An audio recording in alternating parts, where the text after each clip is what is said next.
So, hello.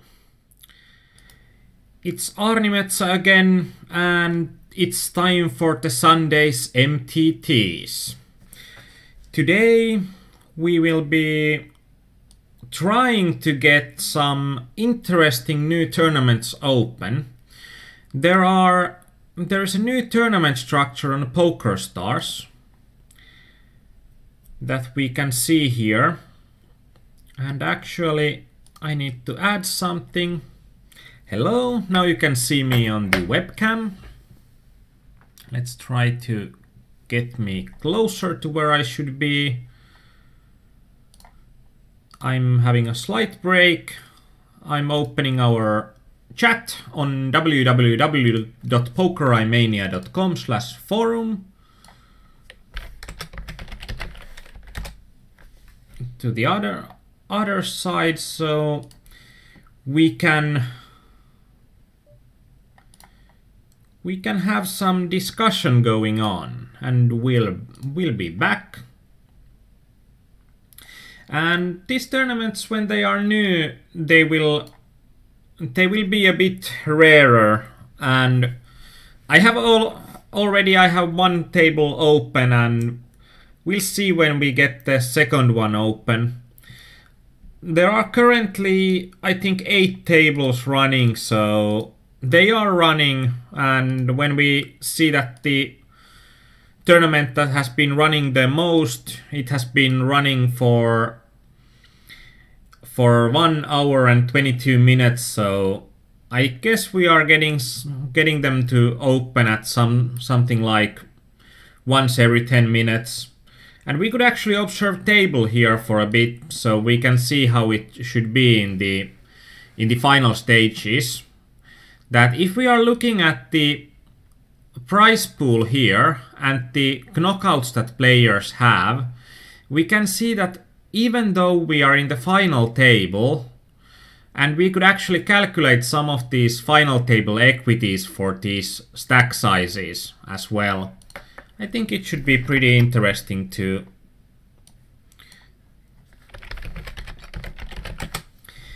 see how big the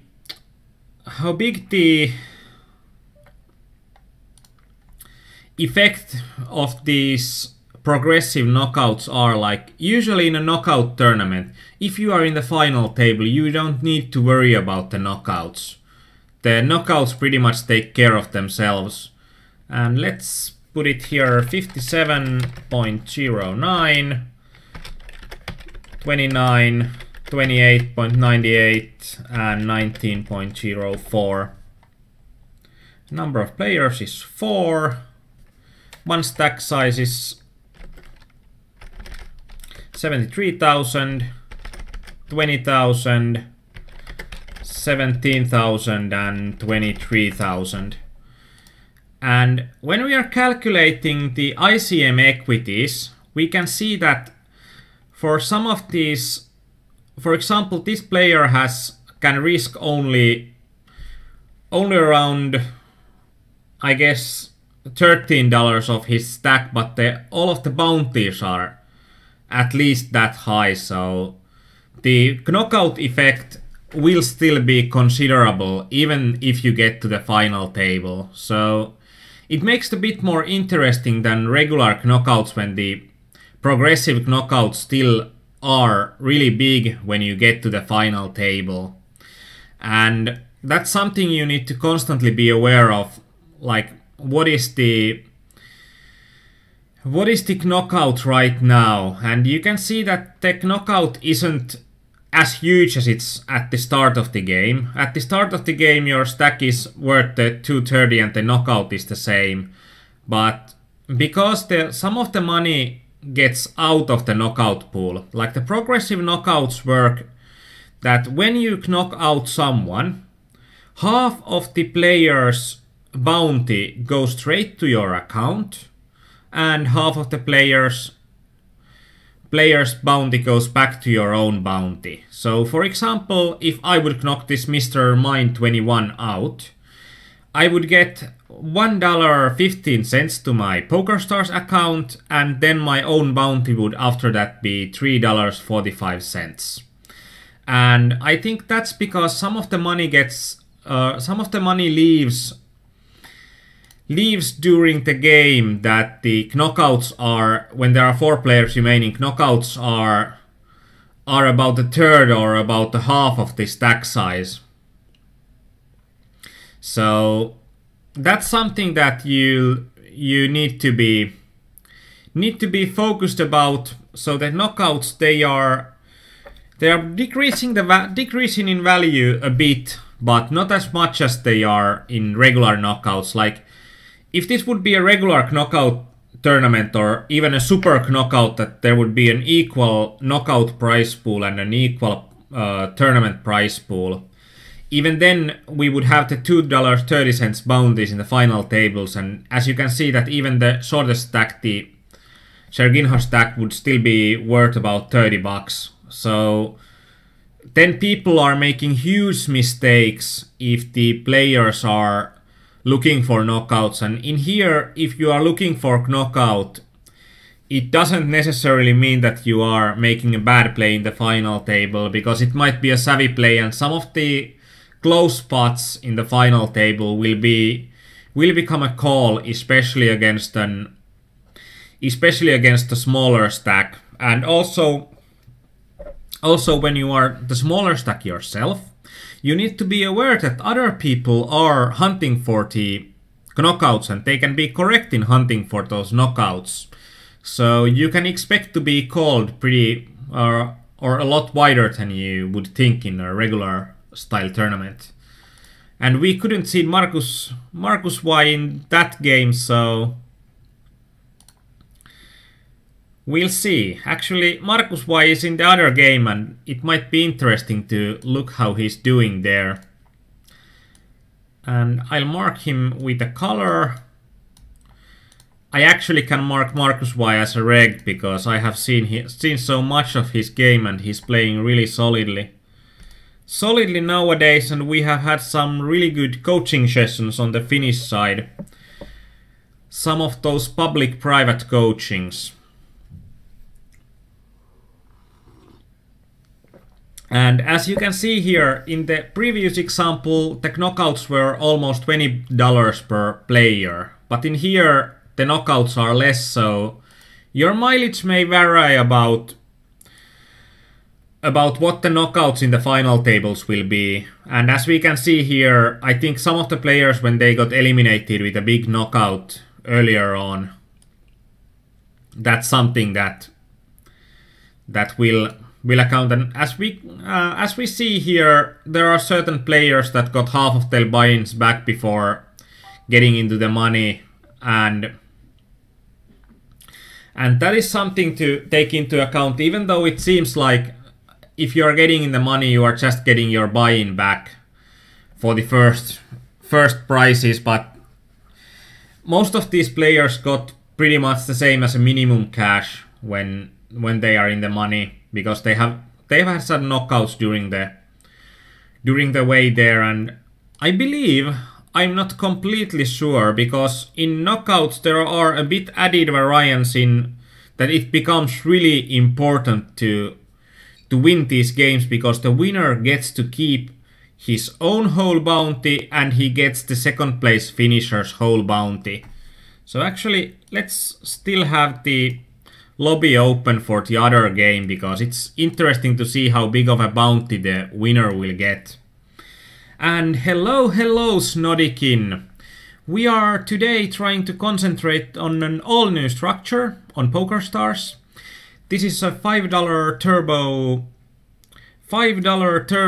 progressive knockout, and that's a handful to say. And when we have 2 limpers already before us, it's going to be a great spot to be set mining. And usually I'm referring to a call 30 rule. So if I'm having more than 30 big blinds and the pot is limp before me, limping for set mining purposes is okay, or will be good in every such spot where you have such a deep stack, because you will be stacking off people often enough. And there is a reason why, even though you are hitting a set in 1 out of 8.5 times, that you require more equity. Because when I'm limping behind, sometimes someone behind me wakes up with a better hand. And when they wake up with a better hand, they might be raising, and then I need to abandon my set mining. And even if I hit a set, if the flop is something like 10 jack 9, even if I stack someone, they are likely having outs against my set. So they are likely having a straight draw or something. So there are some things to take into account. And also even when we are limping, it's pretty likely that other guys in the table aren't having such great hands, so even if we hit our set, we aren't always going to stack someone off. But we are getting enough value that if we are taking just care that we are having 30 times more. In here our hand kinda sucks, but in a 5-way pot we need to pay 20 chips and we are having still a lot behind, so if we are hitting really well, we might be stacking some of these people off well, and we are not having a jackpot here, but if someone else calls, I think the pot will be good enough that we will carry on, but against just one player on a 5-way pot, I don't think that we want to be playing. If he would have bet something like half a pot, I would believe that we would get enough equity, and we aren't so happy about some clubs there, so that's a slight problem for us. And as you can see there, they are opening about once every minute, so that will be interesting to see. And also we are following Markus Y here. He's on the final table of this 190 player progressive knockout on the bottom right corner. And we are doing this for two purposes. One purpose is that I want to see how big the knockouts are and how important it is to finish first in these games. And also because it's awesome that Markus Y is on the final table. Again, like, I don't know, he probably nowadays lives in a final table, because it seems like every day he's playing, he's posting a pic about some win or some final table, so he's having some great run in poker lately. And Markus Y says that YouTube broadcast is working fine with the phone also. That's great. And if you are joining us on YouTube and you are wondering why is everything so blurry, please use the high definition options there. So please use at least 720p, and if you can, use the full HD version. We are broadcasting in full HD, so everything should be really clear on your screen if you are just using the best stream we are offering you. And in progressive knockout, it gets really important to also see what kind of knockouts our opponents have, so I needed to move one of those HUD pieces. HUD pieces to get a bit of a better view. Actually, I think there is also one HUD piece that needs to be moved. Moved at least at the early stages. Usually I don't play these progressive knockouts because there are so few of those running, so this is why I'm having some of the issues with my HUDs. And actually you can also see like what is the biggest progressive knockout there is on the table, and it's with the red cross, or it's actually the biggest progressive knockout in the whole tournament.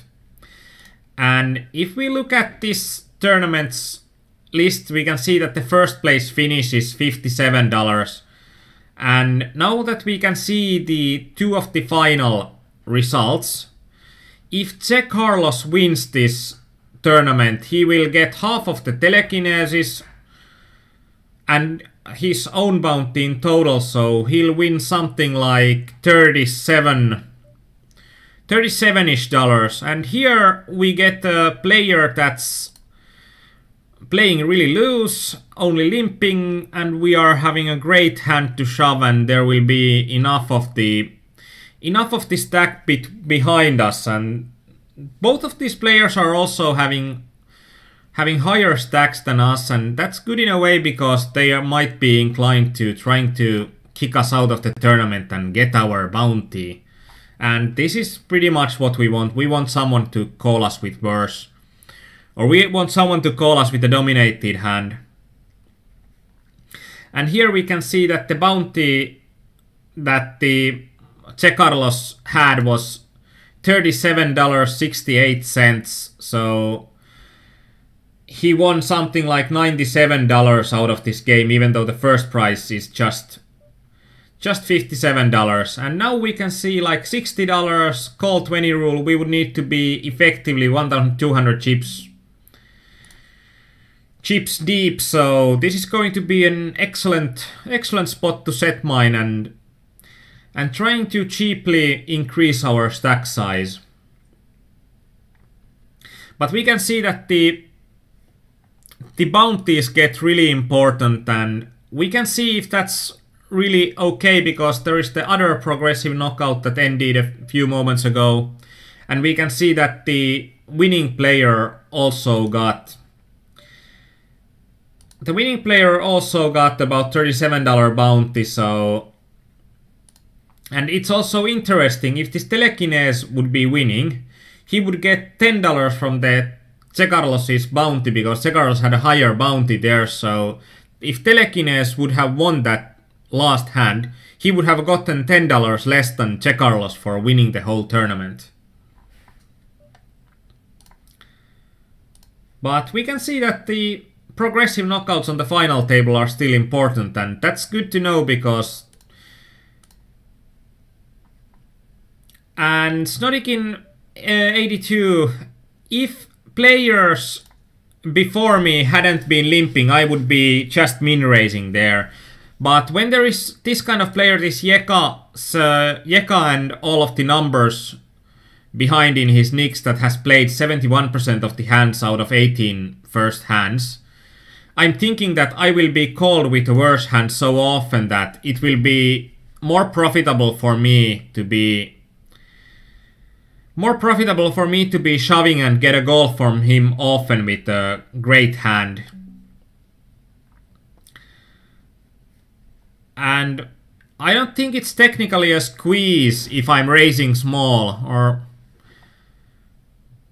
and here I don't like it because the opponent shouldn't hit anything when he shoves. It might be, but even if he only has a flush draw there, without overcards, we are still having only ace high, so we pretty much can't call there. And some of the opponents are shoving some of the weak kings or something that doesn't make any sense to shove because only the better hands will be calling and they would have really good showdown equity as well. I don't believe that this Chrome Hoppy, when he only limped, I don't believe him at all when he bets when he limp stabs, so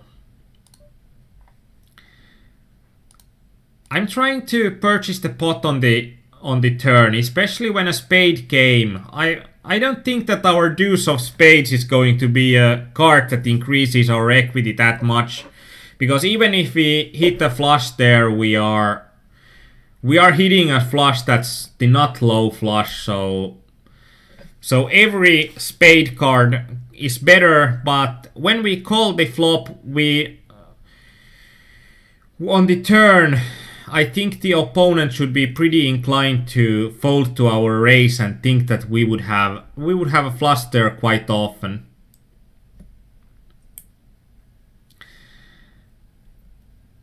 And I think that in general, if an opponent is a really loose player and there are really loose players behind you, I don't think that they will be folding to a shove that often. So I'm still thinking that the shoving will be really good in that kind of a spot. And especially when they can try to be, especially when they can try to get a bounty out of me. And in here we can see that this is also one of the situations that you need to be in a lookout, in a progressive knockout, that someone that has knocked out a lot of players already then starts to lose chips, and when he's losing chips, it might be that his knockout will be pretty juicy, but the king jack off hand isn't going to be the hand that we are going to be trying to get his bounty from. And this is also something that, if we are thinking about this adventirer, before that hand he has mostly been limping, and when he raises I tend to give credit to him, even though, because I think that they will be limping most of their weak hands, and only when they have a better hand they will be raising.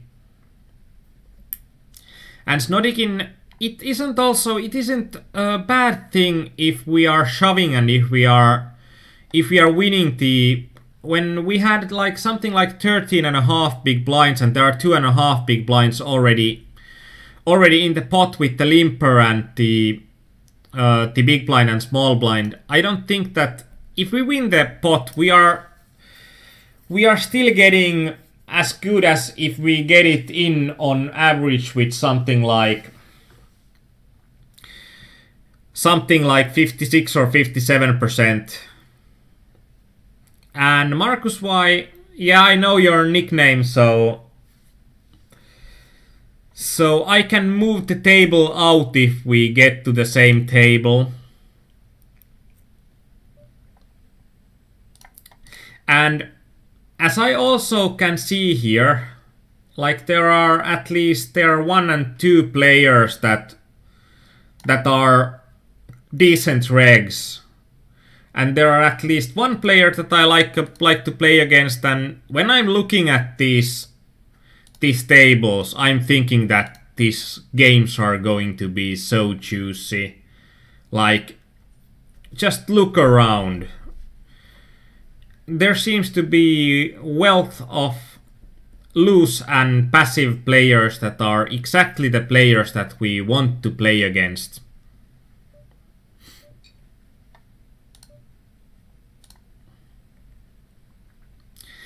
And because these are turbos, the blinds are increasing at quite a rapid rate.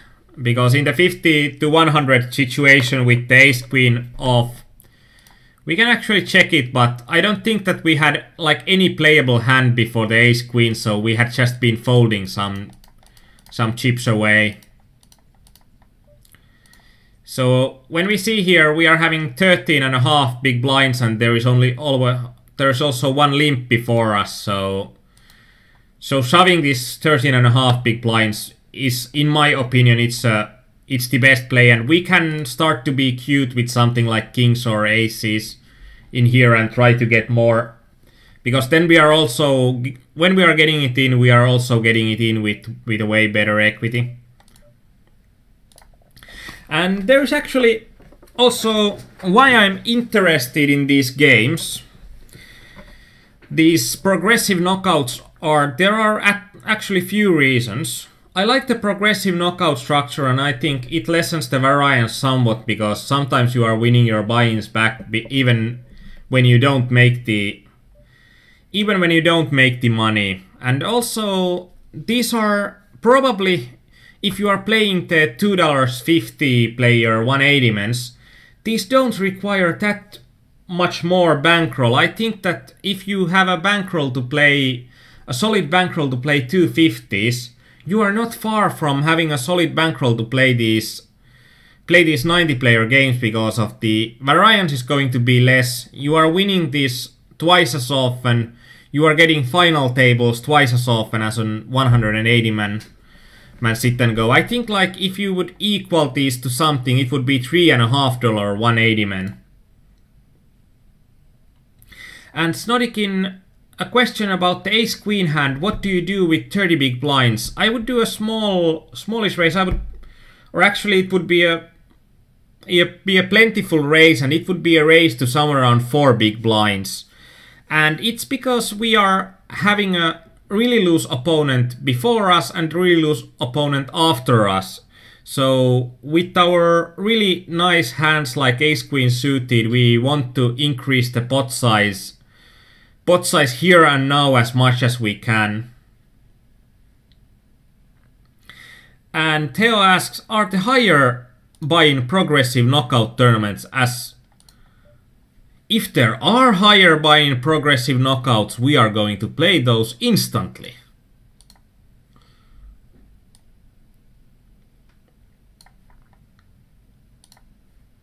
But I think that we are out of luck. I think that the $5 progressive knockouts are all we get right now. So I had checked it beforehand, and these are like the first turbo progressive knockout sit and goes that are on PokerStars. So this is a new structure. There is still the new car smell, and all the chrome is shiny on top of these games. Like, these games are brand new, and I believe that we are doing the first strategy content to the 90-player turbo progressive knockouts, because these structures are just, I think they are only about a month old or even a bit less. I don't know if they're adding higher progressive knockouts. I would surely hope so, or like they could do the same than they are doing with the $60 180 mans. And here against an aggressive opponent plays on we don't have actually much on the opponent. We are just having 6 hands, but ace-10 is going to be a good enough hand to be shoving against a min raise from late position. And Snodikin is now getting back to us in the table, and we are getting it in with King Jack, and it's going to be okay-ish for us, and we win a bot against the D-bones, and we win the other pot as well. And unfortunately, when we are winning pots left and right, we are not getting any knockouts. But now I think that we are pretty likely to get a knockout here when we got it in queens against ace-7. But I think that because regs, or because these tournaments are so new, that the tournaments will be really choosy before regs find these tournaments, and it's also it makes some sense for you to be among the first players to play in the tournaments. And as I said, that if you are playing $2.50 180 mans, you should be on a lookout for these, because they are playing pretty similarly, but they are having less variance, and I believe that you can have a huge edge on these games. And Snodikin says that actually I like to take the hand here now, that when Snodikin says that what if our opponent is then shoving on the... Like in here, let's now pretend that the blinds would be 25 and 50. Then we would get an interesting situation that we would have about 30 big blinds here. If this Yeka player, he was 70/0, so he had been limping a ton and not playing anything aggressively in that game, so I would be raising the 4 big blinds too. And here we are thinking about what is the best way to get it in against the D-Woods, and I'm opting for a small 3-bet here. And if he 4-bets, I'm going to wanna get it all in. I think that he will get it in with something like 9s and 10s and jacks, and something like ace-jack. If I see ace-jack off, I know I'm going to be really profitable calling his 4-bet with queens. And unfortunately, fortunately, we increased our stack size. Unfortunately, we didn't get a knockout. And here on the bottom right, we can see the knockout. But in this kind of situation, we'll also need to think that, let's say this small blind would be the one shoving, so we would be playing with a 25-50, there would be a limper, I would raise 4 big blinds, which is more than usual, but we are having loose players in the table and we think that they will be calling with their dominated hands even if we are raising a bit more. And then let's say this small blind shoves, and then it's a different ball game if this player calls, because, or let's say it's different if the big blind calls or the other player calls, or if it gets back to us, because if it gets back to us then it's something like 22 BBs to call and we would be fighting for a pot of about 50 BBs, so we would be requiring at least 40% equity. And actually I'm thinking that for a general player in these, if he's a nit that's shoving behind us, I'm thinking that if the opponent is including some hands like opponent needs to include only ace, queen or nines, that it will be profitable for us to go all in with ace, queen. We don't need to be ahead of our opponent, then it's just enough that we are getting decent pot odds. And with the flush draw, I'm betting half pot, and with aces I'm pretty much going half pot. Actually, I'm increasing the bet size slightly because I don't think that there will be remarkable difference on the opponent folding to 750 or 900 chips, and I believe that if I'm betting a bit higher there, it gets easier for me to get rest of the chips in on the river. So I'm trying to shape my bet sizes in a way that I'm getting the rest of my stack in there with 3 barrels.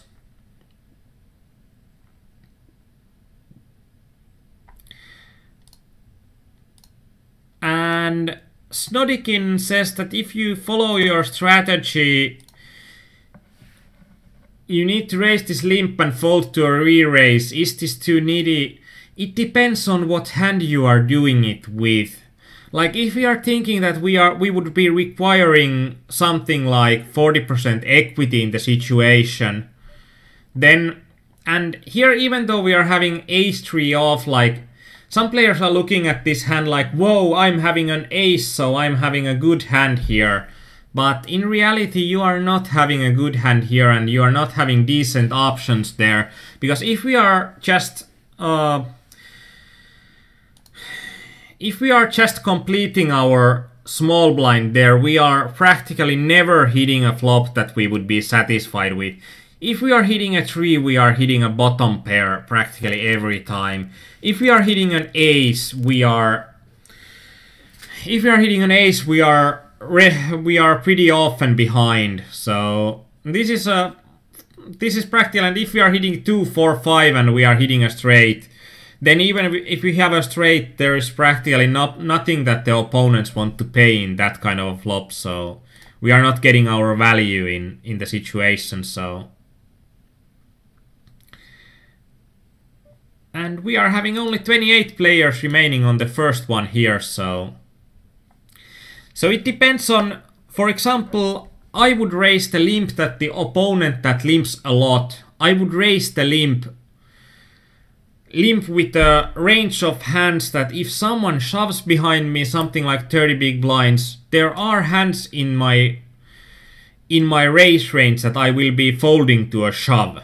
So, but ace queen suited, I think that we are getting so much equity with it, so we just can't fold it, because it depends all what our opponent needs to shove. And that's actually if you're having a problem with some of your hands that are like that, please post them to our hand analysis forums and let's go through the math a bit more in there. It's in a way it's a bit harder to explain all the details in And in here, I'm going to be donk betting this. And actually, I should have donk bet with the smaller sizing.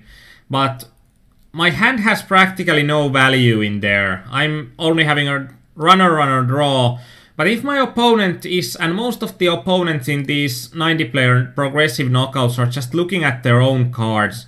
And they are not hitting that kind of flop that often, and if the player has a large stack, he don't want to be tackling another large stack, so...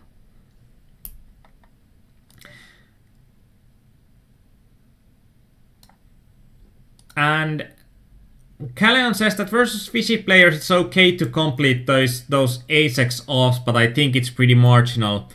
I think it's pretty marginal, and there's also one other reason why I don't... Usually in these games, why I don't advocate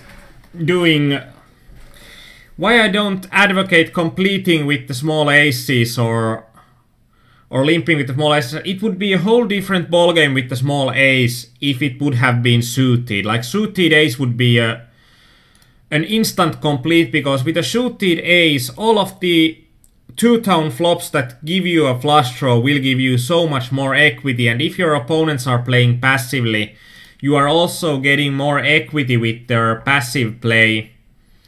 And in here we flop pretty decent equity with our 10-7, and I'm trying to pot control here a bit, because even though we are hitting top pair, our kicker still kind of sucks, and when our opponent checks behind, I'm going for a small value bet on the river.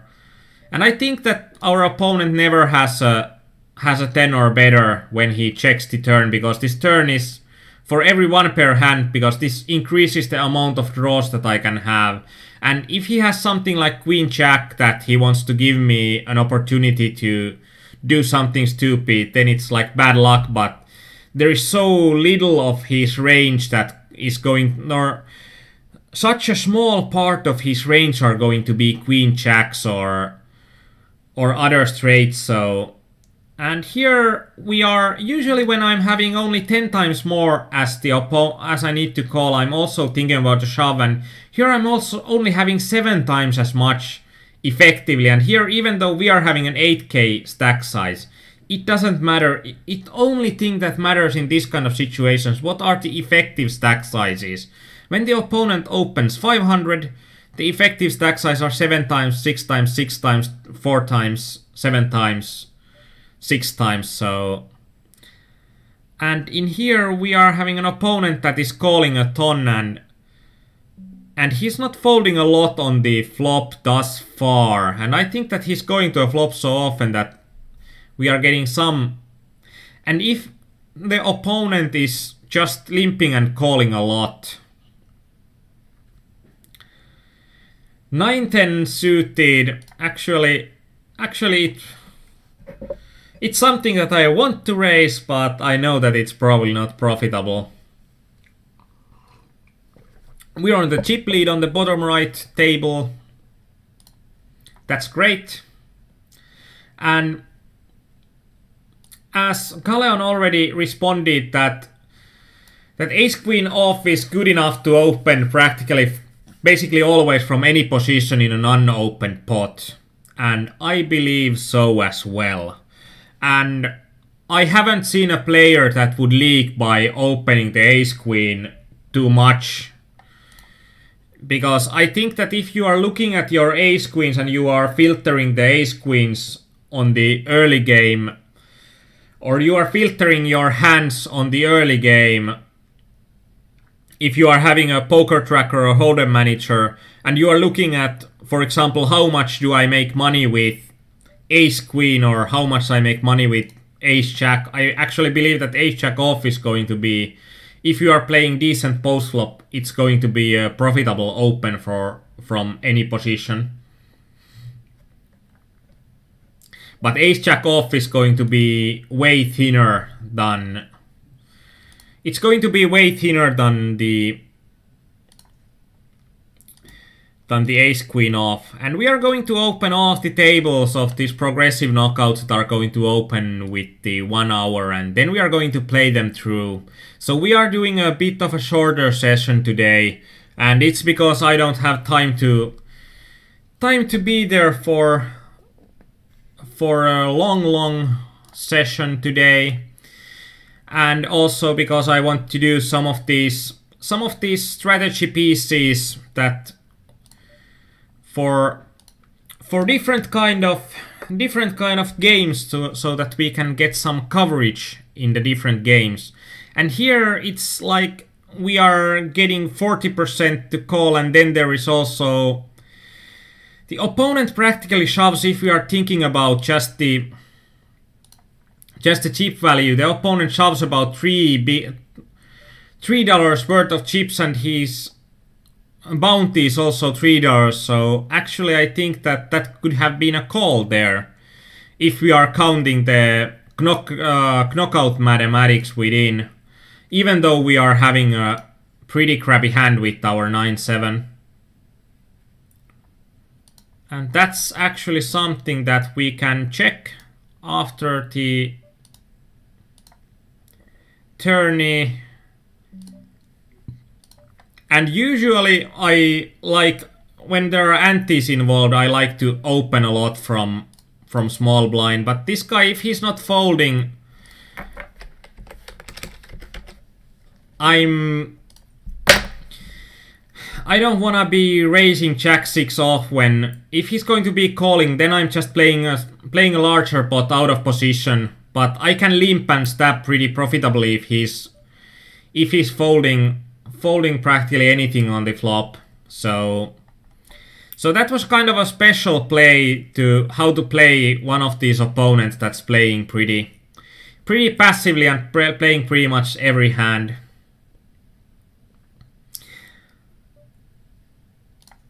And in the MTTs, it's more important to just increase your stack size, because most of the money will be in the final stages of these games. So we are more playing for chips, and with sevens we are min raising, and when our opponent shoves on us with something like 12 big blinds, we are not going to fold if we have opened with the pocket pair.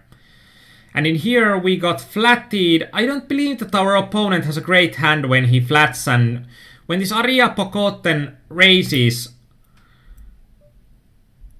I can't freaking believe my eyes. We are having Jack-5 with this opponent here. And if this doesn't warrant for instant, I love to play this player. I don't know what will. He got in with something like 15-16 big blinds with Jack-5 off in a three-way pot. I think he might have been smoking pot with getting into a pot like that. I just can't, I can't think any other explanation.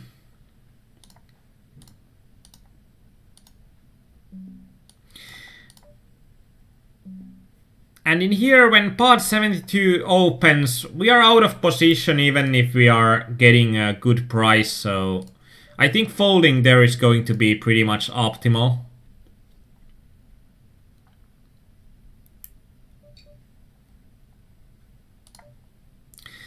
And can you replay the Jack-5 off? Of course.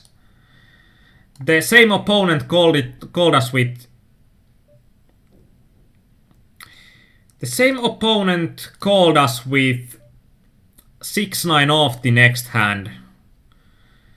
And in here, I believe that we are having enough equity with the open-ender, a flush draw, and the opponent is calling with weak hands.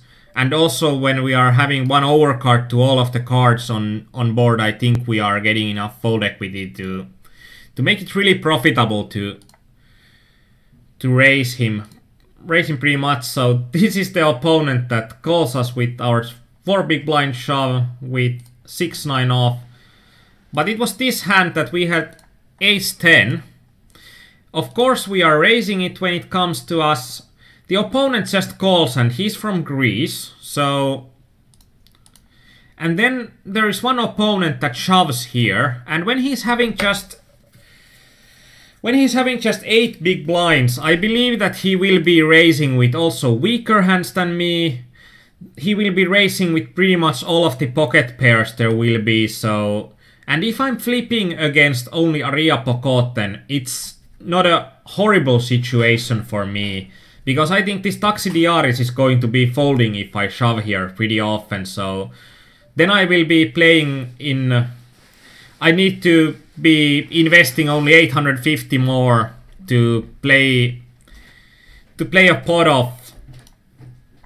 of something like 850 more to that, so it's 2600, so I require a bit less than 1/3 equity, and I think with ace-10 I'm going to get it when this Aria Pokoten is going to be in there with a wide range.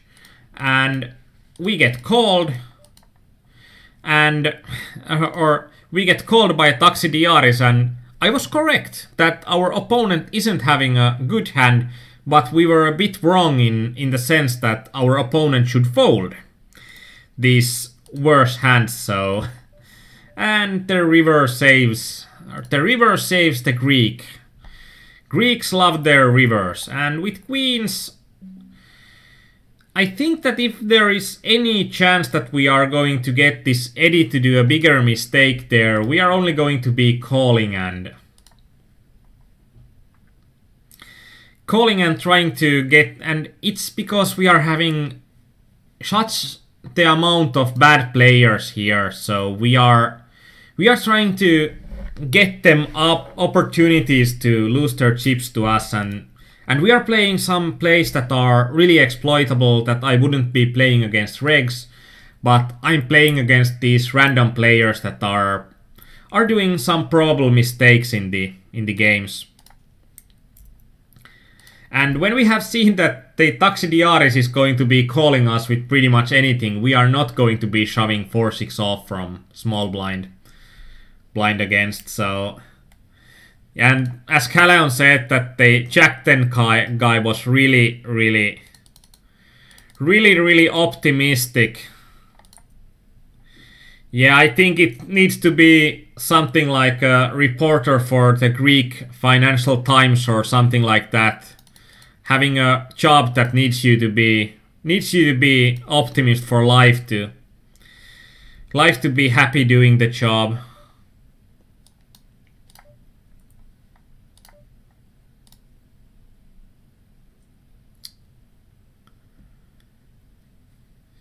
And we lost a game that we were running on the other screen. We had ace-jack, we hit a jack on the flop, and we did 3 barrels to the river, got called by 2 guys, and the other guy hit 2 pair with his king-jack on the river, so we got something like 60% of our stacks in before the river, and the rest of the 40% gone in the river, and oh well, we'll just get the next table. And in here I'm pot controlling a bit in here and getting our opponent's chances to do something stupid. And if we see that we are having 5 king off with the flush draw table, and our opponents are first opponent in position min raises, the other one check raises, and I think the check raiser is going to be always having either a better king or a set or a good flush draw. And in here we get called, but our opponent has been folding so many of the flops, and now that he doesn't, I actually hate this a bit. Especially when practically the only draw comes through, and there are a lot of gut shots that came through right now. I'm so hating this because I know that he's probably not having a good hand. I don't believe that I can get him off his hand hand anyway, so... And he was having pair of tens, pocket tens. That's also kind of insane. And Snodikin, you know that the Greeks are playing poker with only 40 cards. Hey, this is going to be a joke about Greek poker players. I'm sorry for all of my Greek viewers. You can hate me in the comments if you are, but we are having a Greek joke. So please, Snodikin, tell us why the Greeks are playing poker with only 40 cards.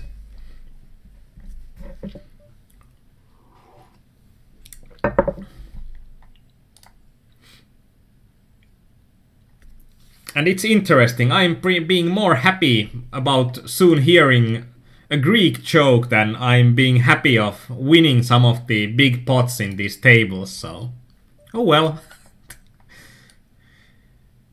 Isn't it that you should play poker for kicks, because it's a really great game when you are enjoying it. And our opponent min-bets the flop. I think that when our opponent also min-bets the river, we are going to be splitting the pot pretty often with another 10. And actually, when we are going to be splitting the pot with another 10, we would need to shove that river, because we can get our opponent to give up some of his splits on the river. Because there are 2 overcards to the 10s, so... And Snodikin82, joke, it's real. I don't believe you. Tell me the joke.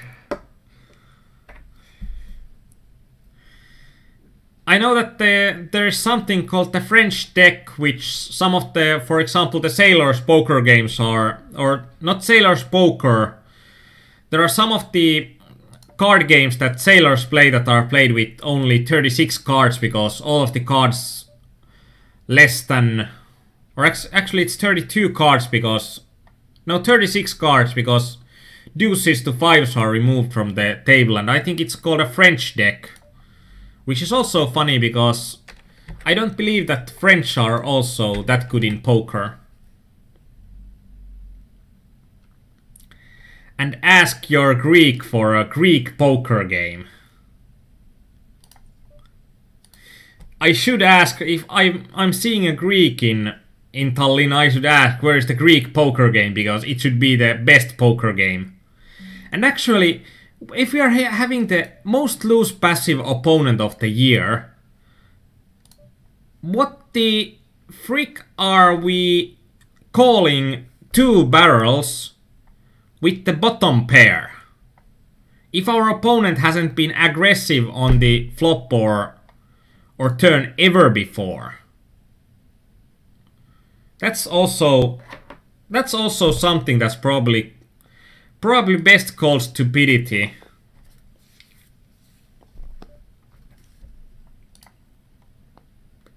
But I should ask a local Greek about the Greek poker game, because it sounds interesting. I was thinking about this is something like when it used to be that the Russian poker players were the loosest poker players, and they did some pretty awful calls back in the day. And there was a joke that if you are choosing Russian as your language on your poker software, it eliminates the fold button in the software, so there is only the call and raise buttons. But actually, I think nowadays Russians are actually pretty good on the tables, and in general I don't like to have a Russian player on my table, because it's usually a grinder, and it's usually a competent grinder. But Greeks, they haven't gotten any better from the day that I started playing poker. And I actually know at least I think I know 2 profitable Greek poker players, which might sound like... It might sound like, wow, Finland would have a space program and we would have satellites and stuff like that. Like Greeks would have winning poker players, but I kid you not. I have talked on Skype with a winning Greek poker player. And in here we are having an interesting situation, because our opponent is having a 30 $13 bounty, and he's having such a short stack, so we are going in for mainly for the bounty. And I think that we are still having fold equity against this Kultus, but I'm a bit unsure that if he's trying to think if he's thinking about the bounties at all. But now we are having a great stack, and we are using our break to the fullest, so see you in 5 minutes.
And we are back. We are having some great action coming straight from the break. We are having queens on the button and we have one opponent with big bounty raising, so I must say, I love big bounties and I cannot lie.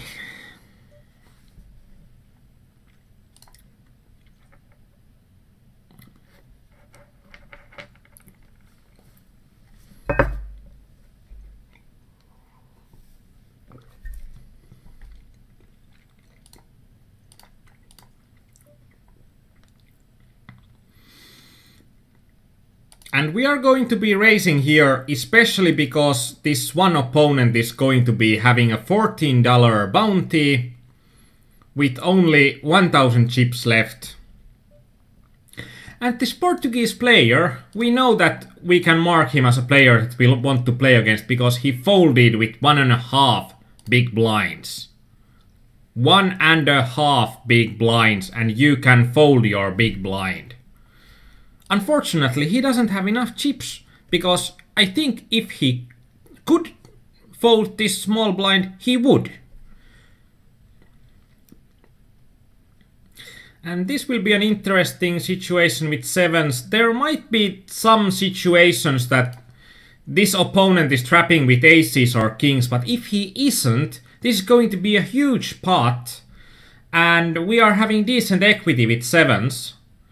And there is also going to be 2 knockouts for us, so we are getting in and we are getting great equity in the pot pre-flop, and unfortunately we are kind of crushed on the flop by both players, so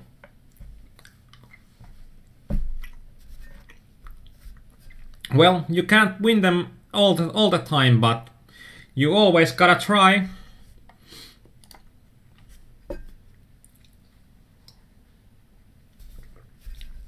And let's have it on another note. If you are liking what we are doing in here with our Poker iMania, please subscribe to our YouTube channel. If you have watched this far, over 1 hour on the broadcast, please press like.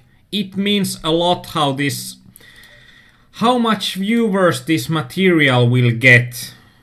And will help us a lot if you are clicking those likes, and it shouldn't be too much of a chore. And also, please join our forums. Then you can participate on the next Poker Night Live. And there are tons of good content already in our YouTube channel. There are also, if you know Finnish, there is going to be a lot of content for you to look. Actually, I don't like that this Jeka is on my left side, because he's so call happy, and it limits my options in a way that it limits my options to raising really wide, so that's why I have been playing a bit more nitty in this game just before the final table. Because this Jeka, if he's calling too much and he's not liking the fold button, it gives me quite a few icky spots. And thanks Theo for joining our broadcast, and good luck for your grinds. And bullets, when this Luisto guy from Colombia is just calling, I don't believe that he will have that great of a hand, and when bullets shoves, it opens an opportunity for us to shove there, and we are getting it in with a flip and we don't mind. Actually, we wouldn't mind if we would win some of those flips, but and in these games, if you aren't winning flips, it's going to be pretty horrible, because these guys sure don't like to fold, so We are going to be putting money in with good equity against these guys, but we'll need some help from the cards as well.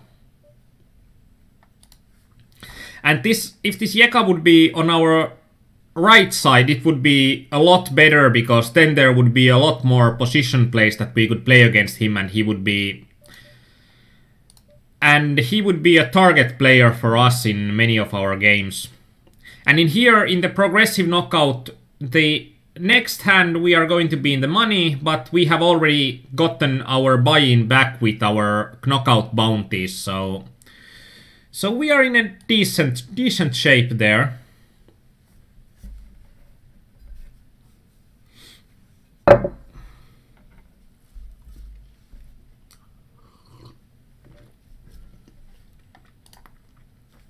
And when I said about those likes, I hope to see at least 10 of those likes, because we are having 20 viewers for the stream, or actually I think a bit more. More, so I hope at least half of you can be enticed to like this video.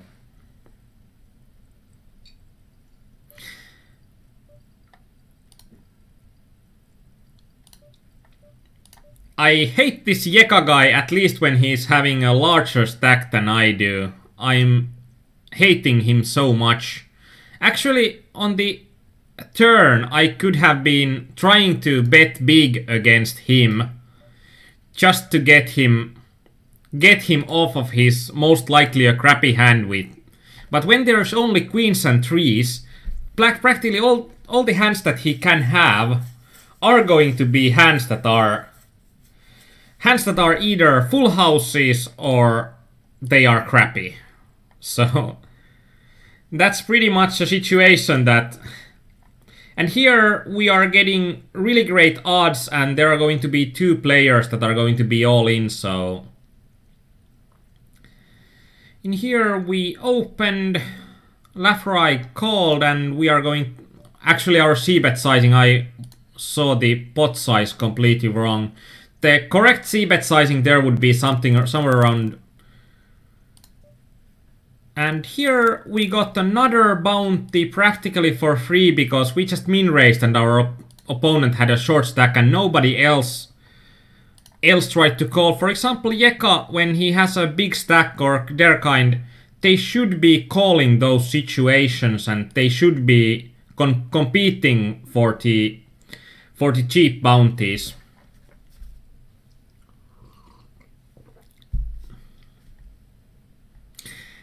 And actually, if you don't like this video but you are watching, if you don't like the Greek jokes and if you don't like the Russian jokes, please press the dislike button. Because nothing is worse than not caring. I would rather have all of the watchers either pressing likes or dislikes than completely just ignoring whatever happens here.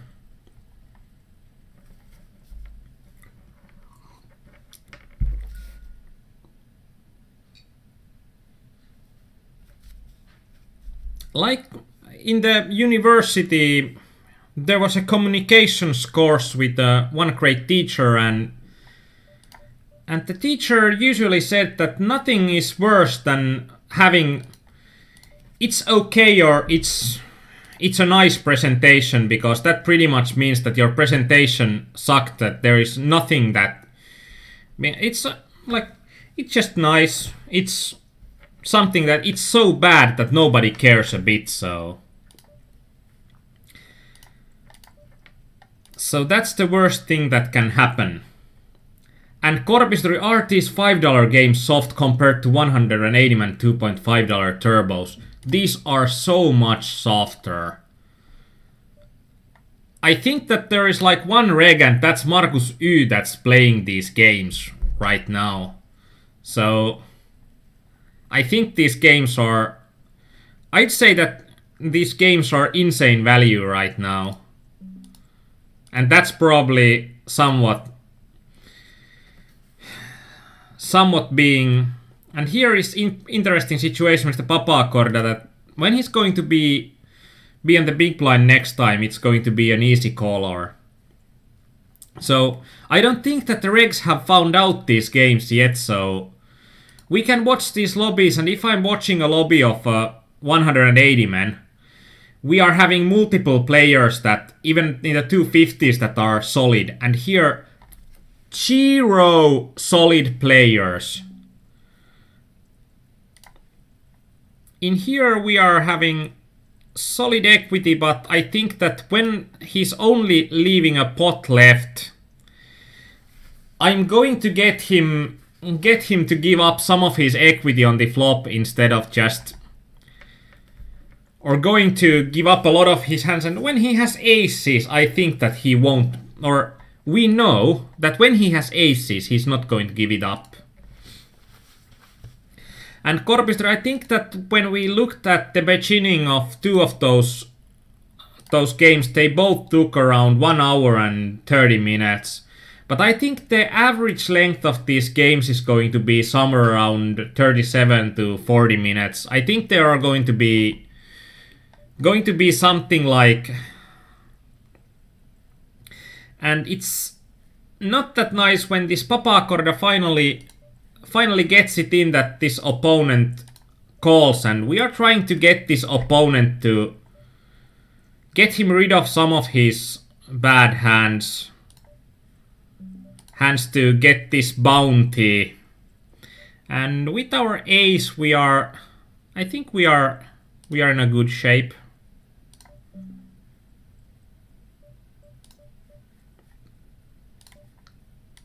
And we are going to give our opponent and now it doesn't matter if our opponent has an ace, we are going to split it, and if he's having a big, something like a big pocket, we are going to get him to call, and he called with the 7.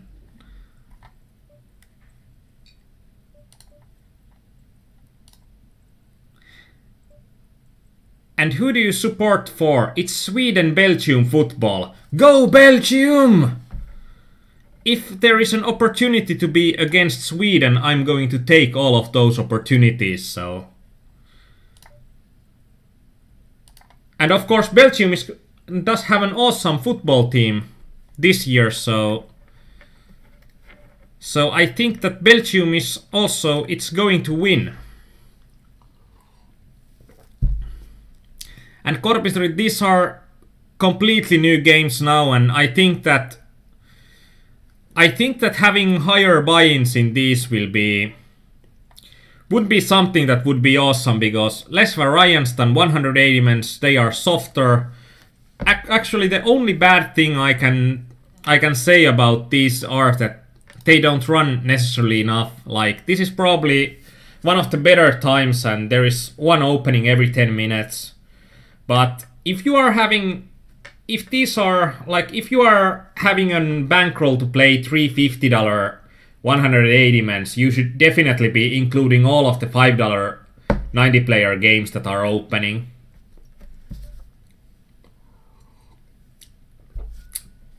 Five big blinds, King 10 off is having 2 big cards, so we are going to be shoving it,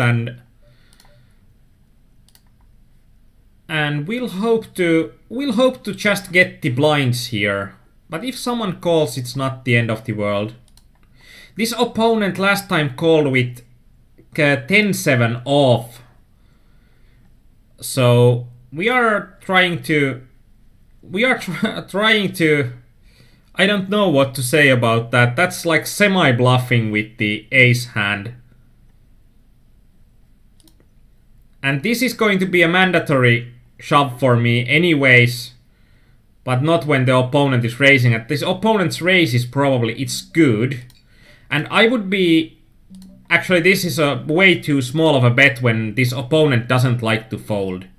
And with 7-2 deuce, that is just way too bad of a hand, but an $8 bounty, so that's so juicy as a bounty.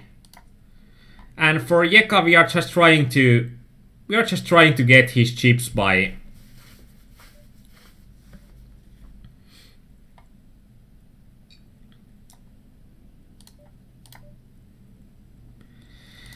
And Korpisori, if there is going to be one opening every 10 minutes, you can open about 6. You can open about 6, and with the average length of about 45 minutes, 43 minutes, I think you are, if you are running neutrally, you are going to get somewhere around 4 to 5 tables of these running at all times. So you can't multi-table just these, but for certain bankrolls, for certain buy-ins, I think that you should be including as much of these as you can. And Korpisori has been betting Belgium. That's interesting.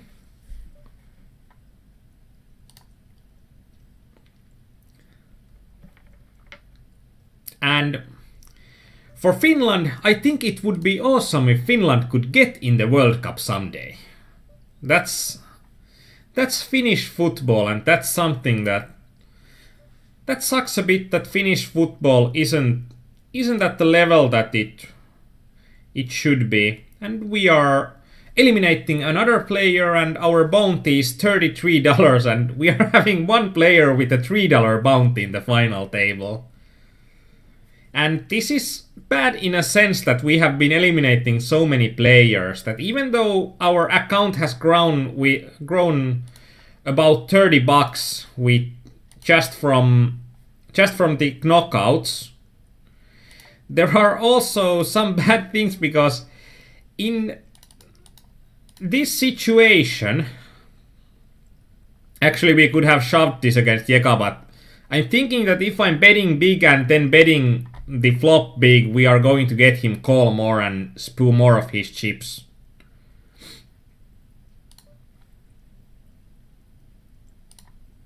And these are all special plays just to abuse the player that plays too many hands and does only have a call button in his software. So this is not a basic play that I'm opening 3.5x and I'm betting flops and turns big. So, and in here we are going to give our opponent some space to spew his chips. We are having the medium pair, and I believe that it's not nuts, and in here with the king it kind of makes sense for opponent to check, but I'm thinking that I can get still a small value bet out of him and get him to call with something like ace high. And I always love when plan comes true.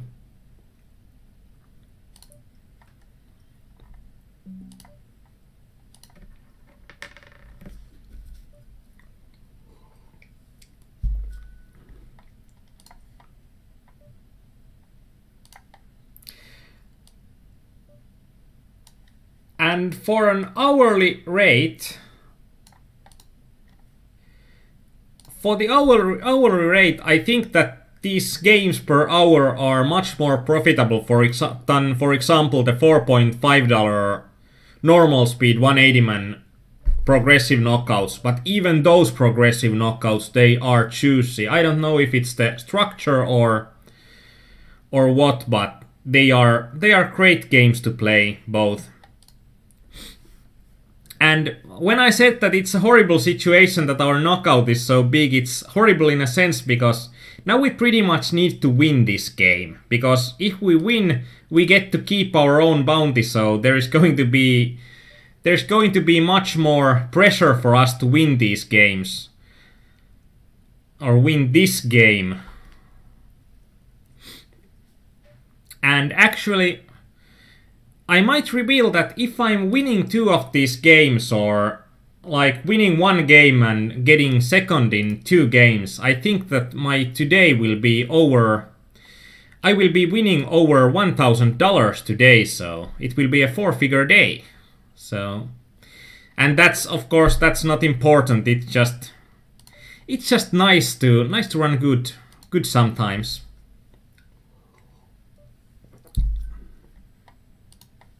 And Trent says that Finland will get into Euro 2016.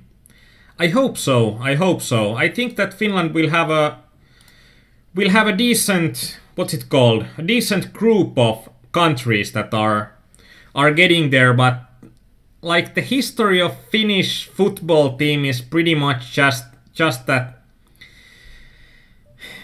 Finland has been grasping the defeat in the jaws of victory, so I believe that Finland will be in the Euro 2016 when I see the groups that are selected there, but I don't believe it before that.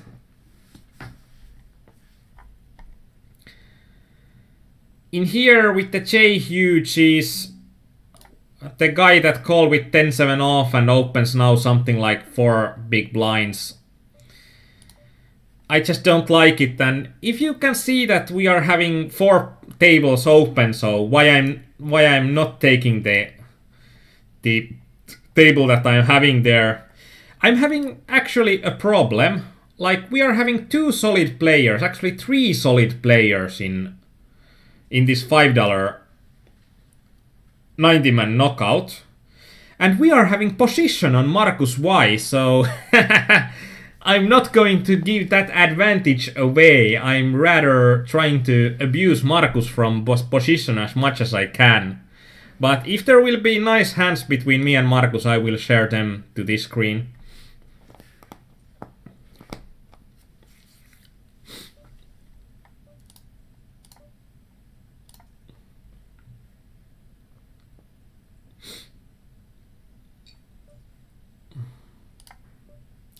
And Bersereki, have you missed anything important? You have missed that if you like these broadcasts, you should really click the like button, because it matters a lot to us that these broadcasts gets liked, because then YouTube will let other people see them too. So please press those likes if you like what we are doing, because the more viewers we get, the more material we can create for you.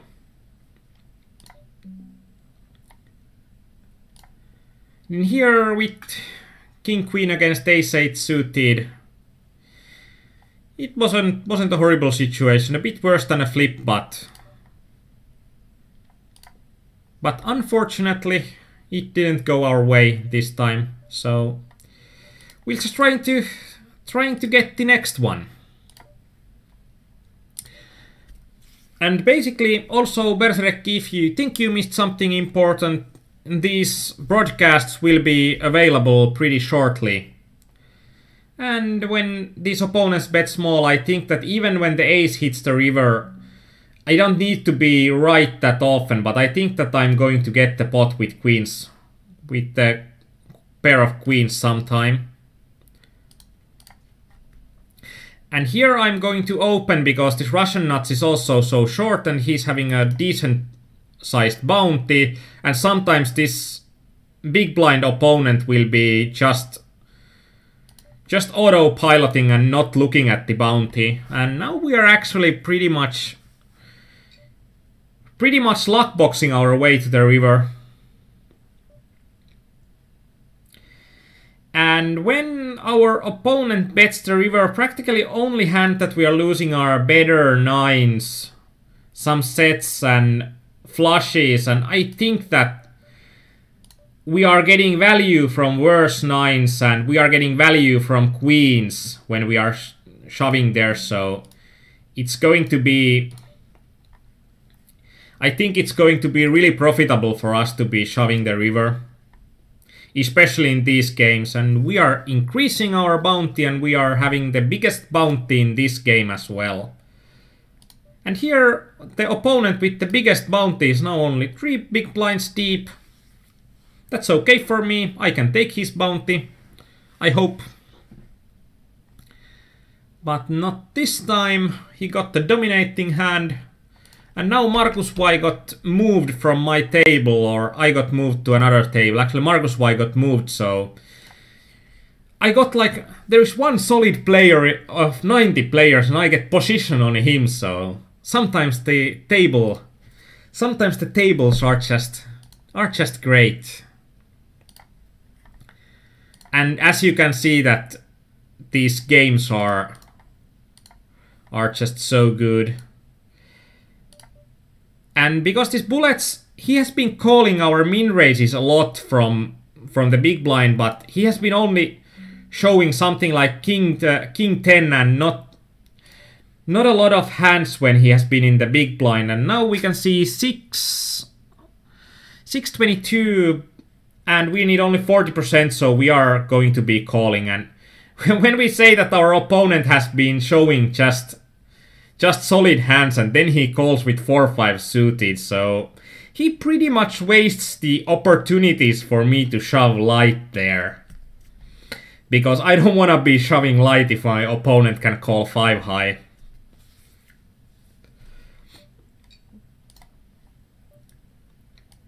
Purple is a player that I like to play against, and actually Markus is gone, so...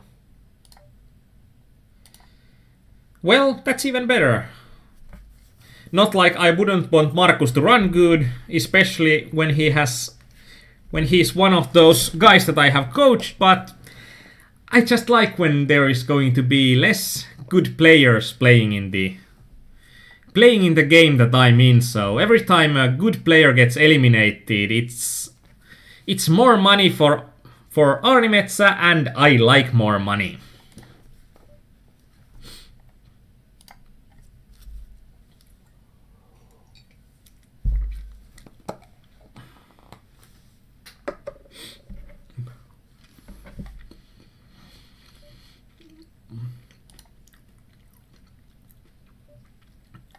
And in here, I'm pretty much hoping that this Vieira K is winning the pot, because if we're getting to...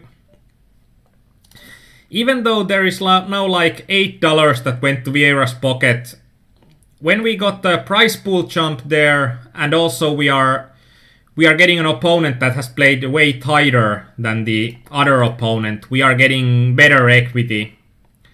Better equity in the heads up. And if our opponent will be playing like this in the heads up, that he's going to be folding pretty much all of his big blinds and all of his small blinds, it's going to be awesome for us. And it should have been awesome for us, but then he gets queens for the first hand and that's it. And as I said, that we pretty much need to win the tournament. Like, I'm trying to get the lobby out.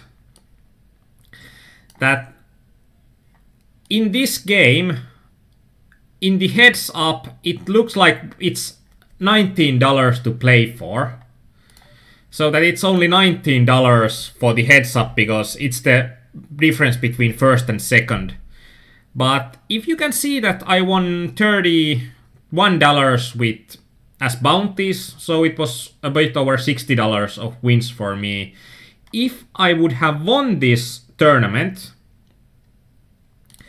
I could have gotten all of my bounty to myself, so, and all the bounty I have earned before. So if I would have won this tournament, I would have been winning something like $110 or a bit more, because this Vieira C32 also had $15 of bounty, so I would have been winning something like $120.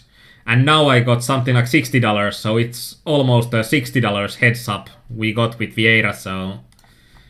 Oh well.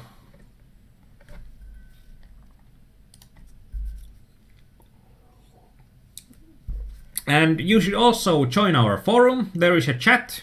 The chat is open all the time, and you can then participate in next coaching session live, and you'll also get to see when the next coaching sessions are going to be, and you can also make a wish what we will do in the next coaching sessions. So there will be a lot of perks of being a PokerStars member.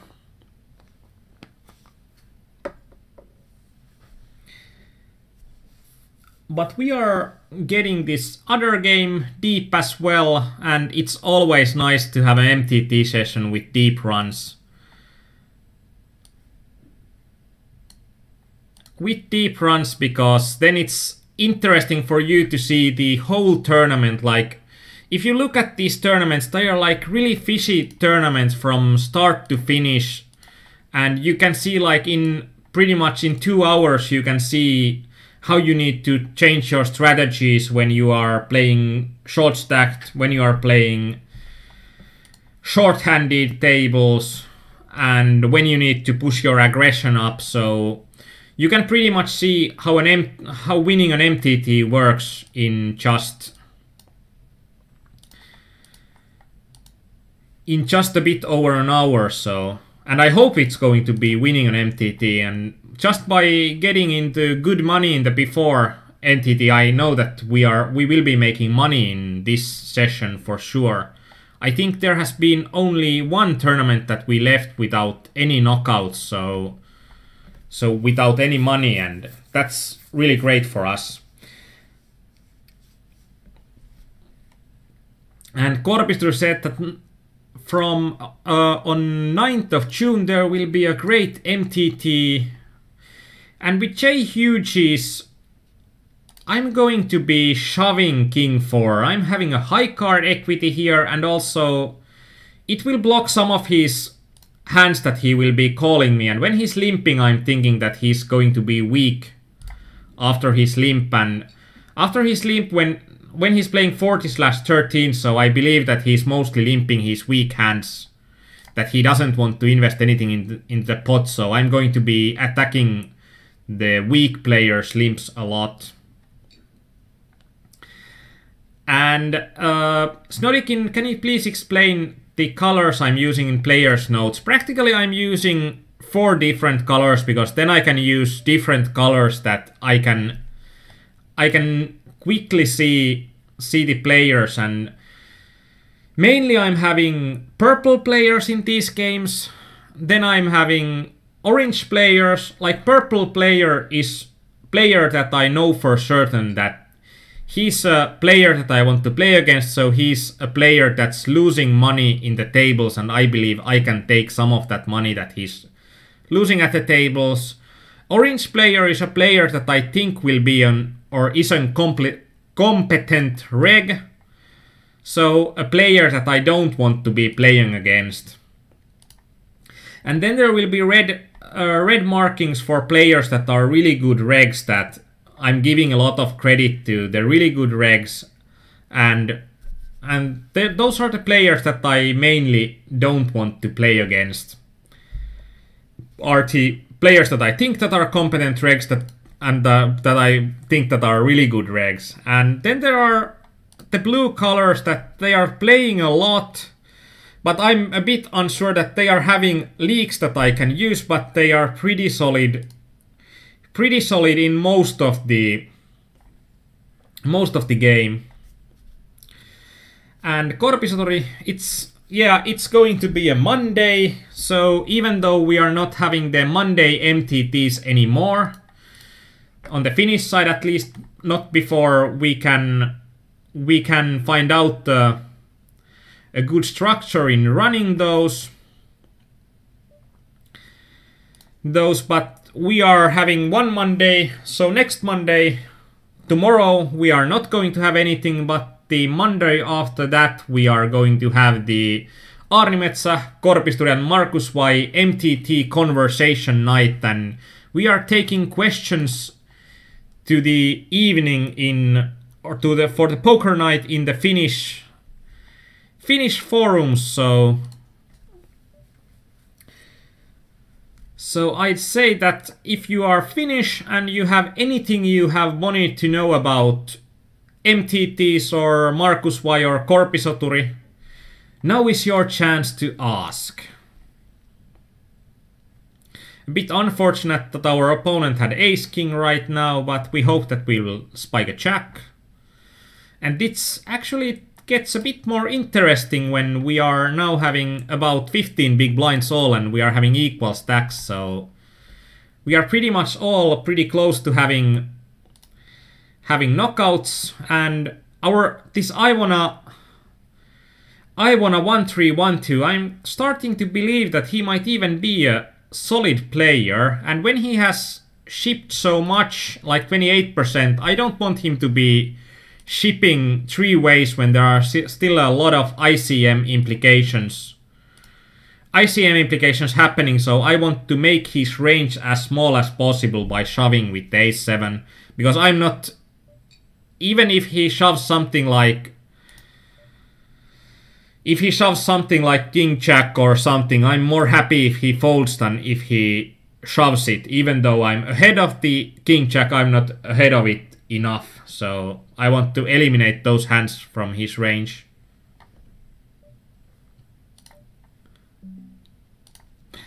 Queen 10 off, bottom right. Would you call a shove from BB?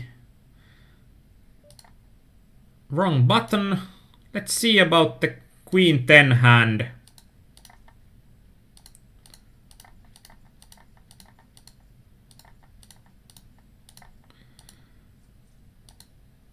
Yeah, from the BB I need to call, but when I'm in race I can fold against the I1 or 1-3, 1-2. But when the opponent is just having 9 big blinds, I just can't be giving it to him, I think. And Kasperi, that would be epic. I'd need to actually correct you. It will be epic. And there is... I think the weather broadcast for the Monday that we are going to have it, the weather forecast is going to be epic with a slight chance for, wait for it, legendary.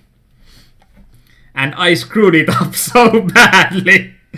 That's what it makes when there is not going to be any more How I Met Your Mothers in TV. That makes me a sad panda.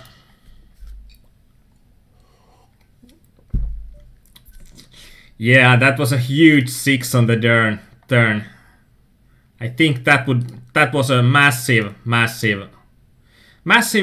6, and now with the ace-9 you saw one heads up that we lost, and now you saw one heads up that we won. And this is awesome because I collected 38 bucks of bounties. Then I got to keep my own bounty, which is 40 bucks. So I got $80 for bounties, and then I got $57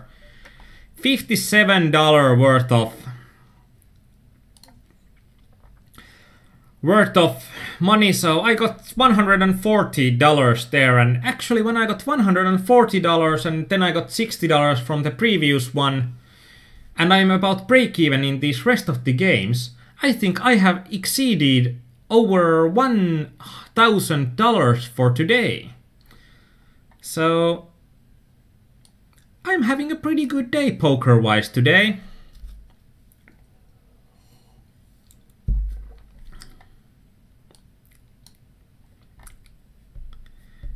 I was winning something like 800 bucks from sit and goes before that, so.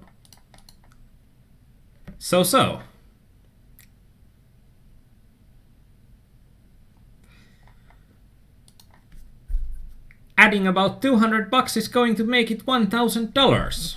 That's 4 figs in a day. And this is going to be the final game of today, and if you have any questions now I have pretty good time to take them. And Perserekki also said what kind of sit and goes you would recommend for a newbie, and what about bankroll management for sit and goes? Do you think you are changing from cash games to MTT tourneys? If you are a newbie and you want to be playing tourneys, I would recommend MTT sit and goes, and there is an added benefit that the MTT sit and goes, they play pretty similar to MTTs, and also the games are going to be really soft. So for example, these $5.90 player games are going to be really good MTT sit and goes to start. And also the 45-man sit and goes are good for a beginner because there is less variance and you'll get to learn to play every position. There is importance of ICM in the final tables, that 45s are pretty much the game that's in between of sit and goes and MTTs. And I think that this guy is going to be weak with his limp, and I'm just thinking that with 6-7 off, do I have fold equity against him? And I think I do. And he's not weak. He's having an ace-king and he trapped me.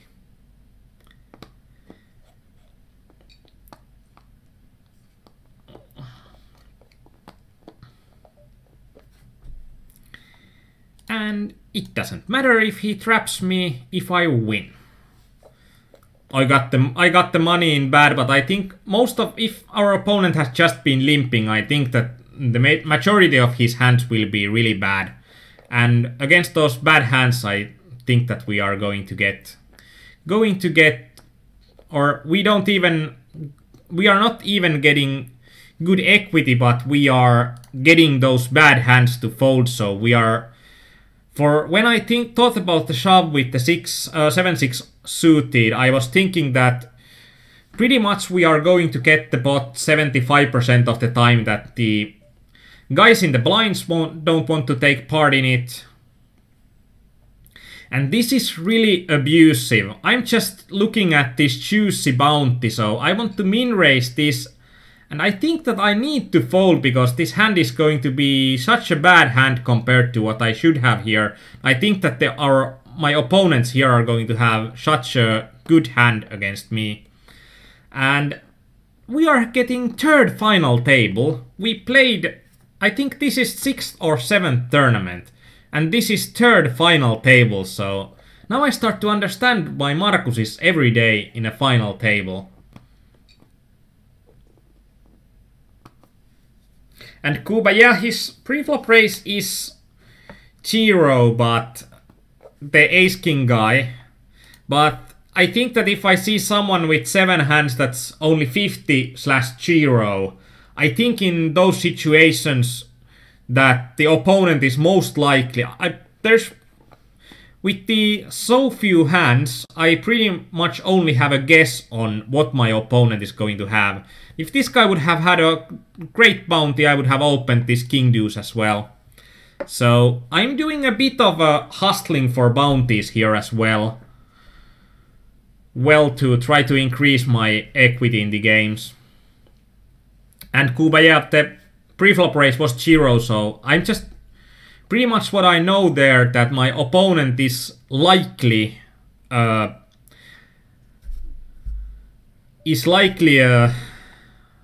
loose and a passive player, but I don't know anything for sure with just 6 hands.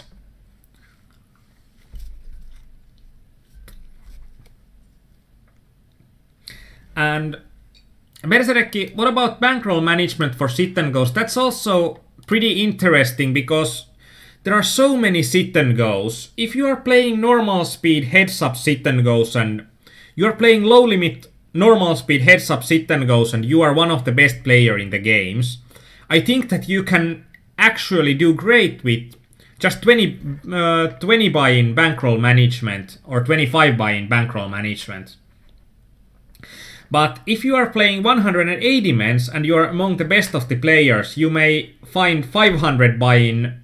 When you are running bad, even the best players have had 500 buy-in downswings.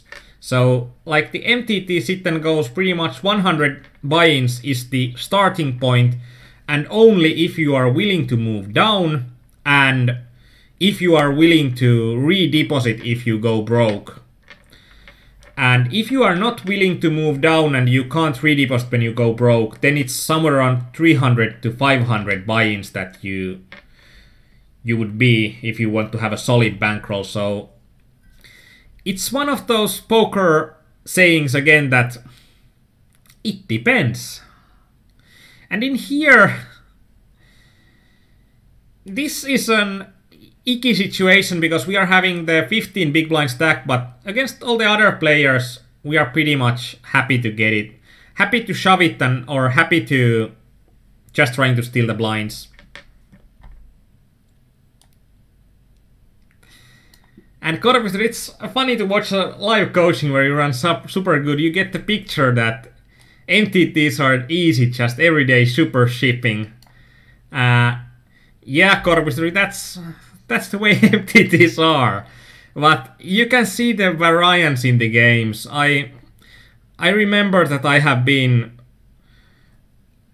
like losing every flip for something like 2 hours in MTTs, and I think my best or the worst coaching was that I played about 40 MTTs and I got 2 min cashes to show for it. And it was something like minus $800 or something for a coaching session that lasted for 4 or 5 hours. And now it's...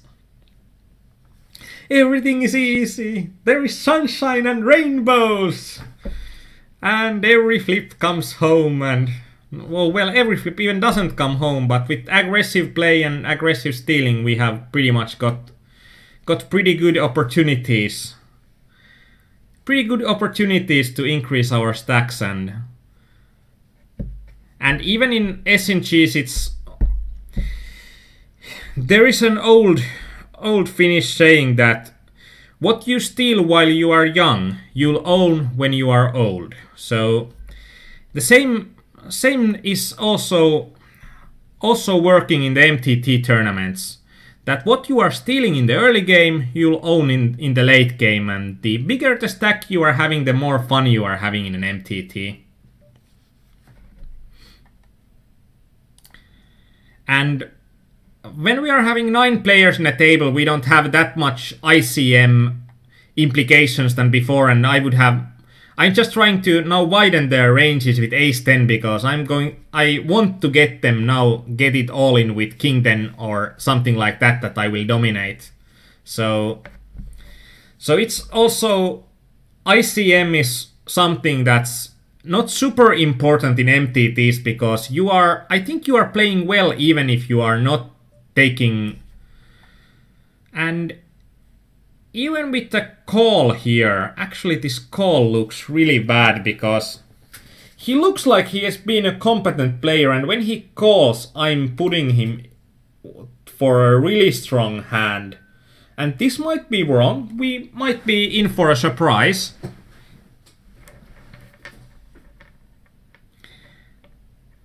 And Long Ago asks, would you play as aggressive at the higher buy-in tournament FT?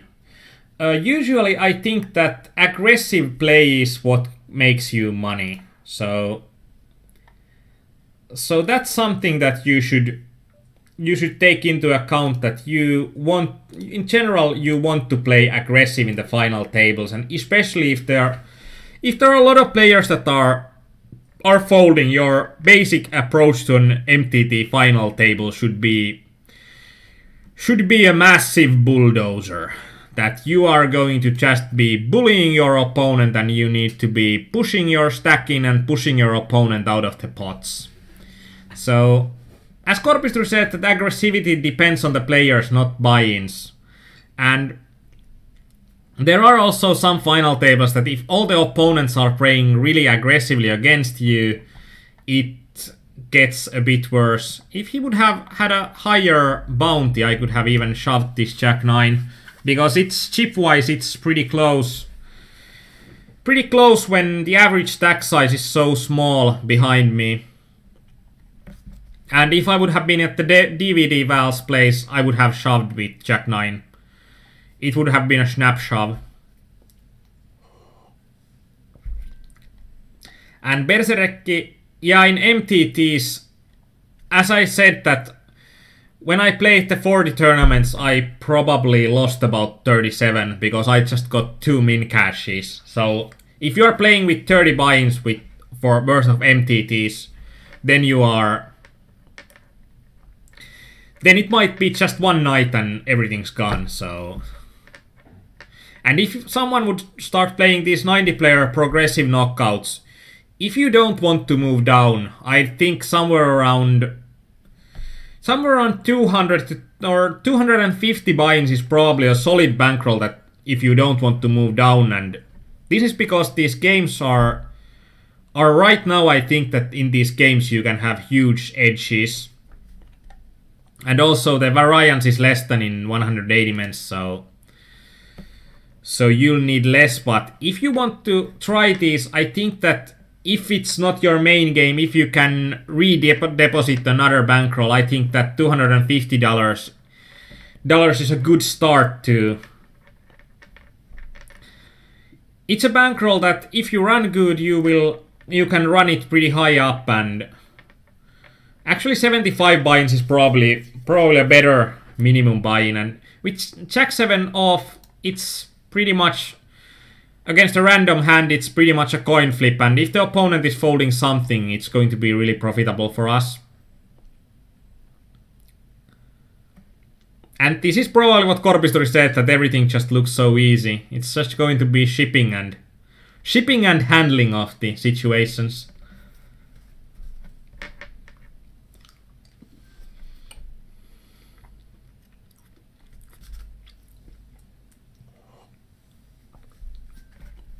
And as you can see here, I haven't been playing crazy. I have just utilized all of my button and all of my small blind stealing opportunities in the game.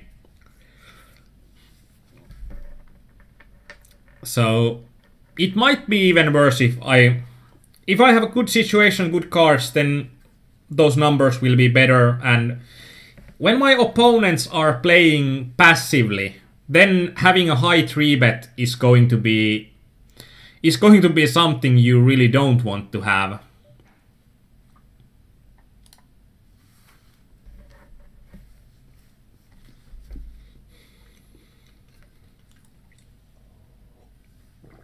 Nine queen off, we are going to be shoving if it comes to us folded. And we don't want to be just laddering up the payouts. As we can see here, the payouts are increasing from 8 to 7, but it's small peanuts. We want to be higher up because most of the money is in the top 3, top 2, top 1, so.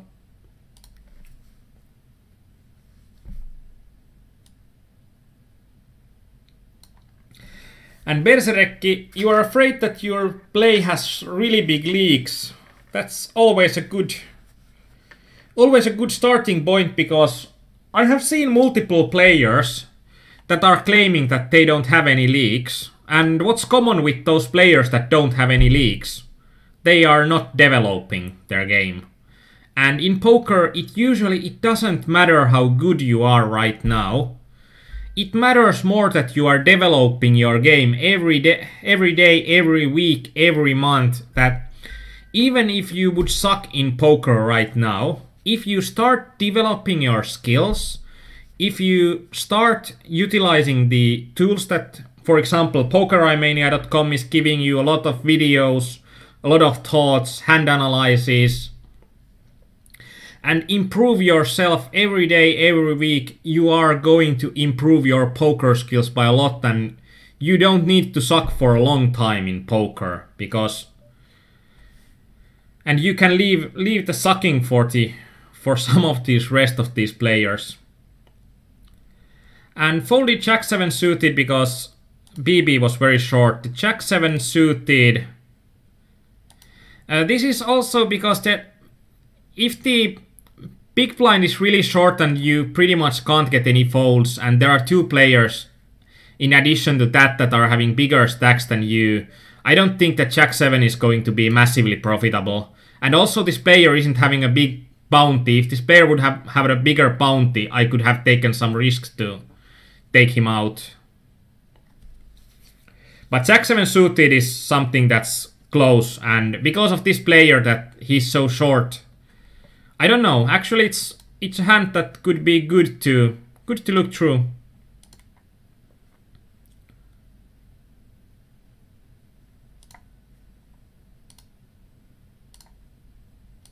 And Jack 7 suited is here. Let's mark it for review. Nobody's losing in these games.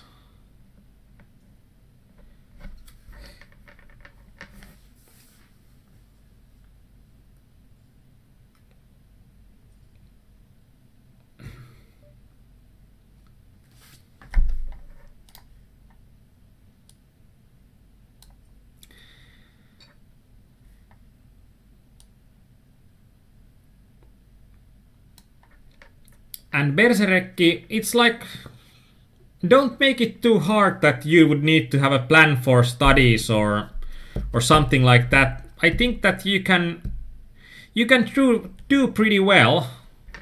And I don't want to press this I'm ready button because crap, my table ninja pressed it for me. Because now I don't know that when this tournament will resume, so Well, we might have a 5-minute break or we might have a slower or smaller break, so that's not good. But we hope that the rest of the players want to have their breaks, so we'll see you in 5.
Sorry guys, we are back because all of the players pressed I'm ready.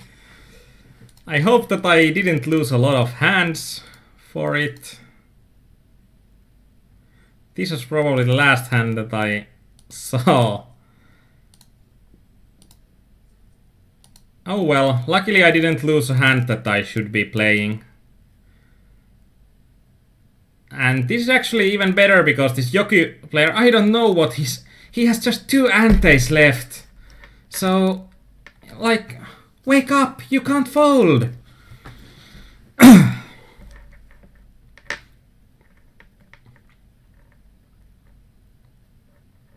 And now we have a kind of a good situation because if Yoki gets it in, we are fighting for a knockout. And even if these guys are getting it in, we are having a hand that's able to call. It's in Table Ninja. There is the...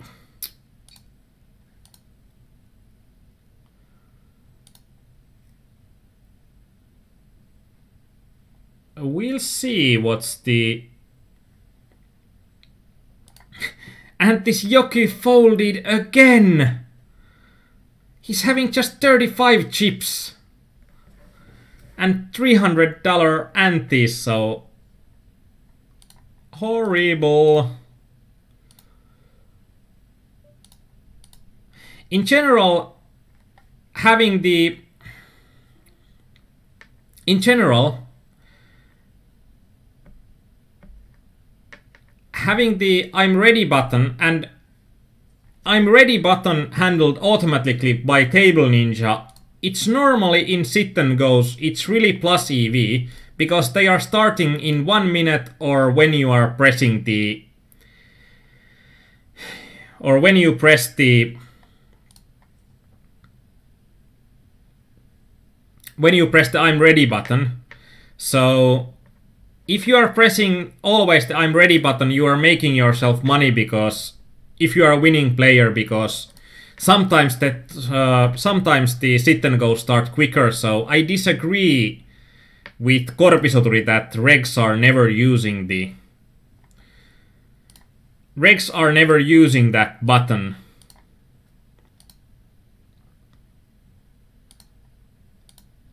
And actually, I really disagree because I can't even find out where on Table Ninja I can disable it. So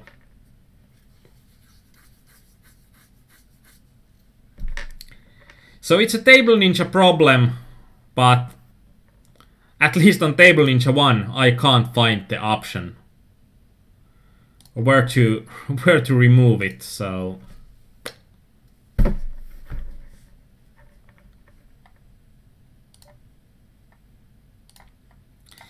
and we are having a nice situation that we are having a larger stack, but we are having a stack that we can abuse. It's going to be great.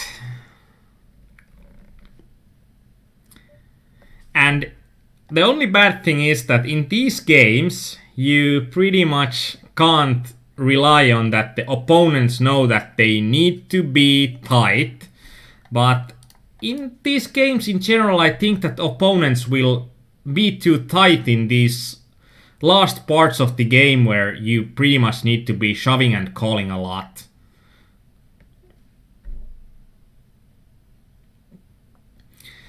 And Corpiter, yeah, you meant MTT regs, and there's no point using it when you can't use it on every table. Now we suddenly got a huge stack, and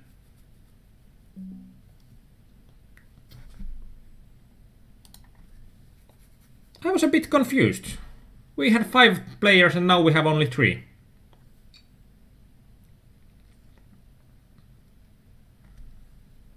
Oh well, it's good for us.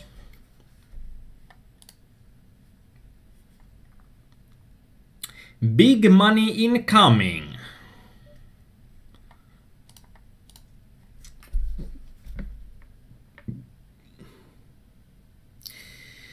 I'm thinking that now we are in a kind of a bad situation, but we got tons of outs for the river.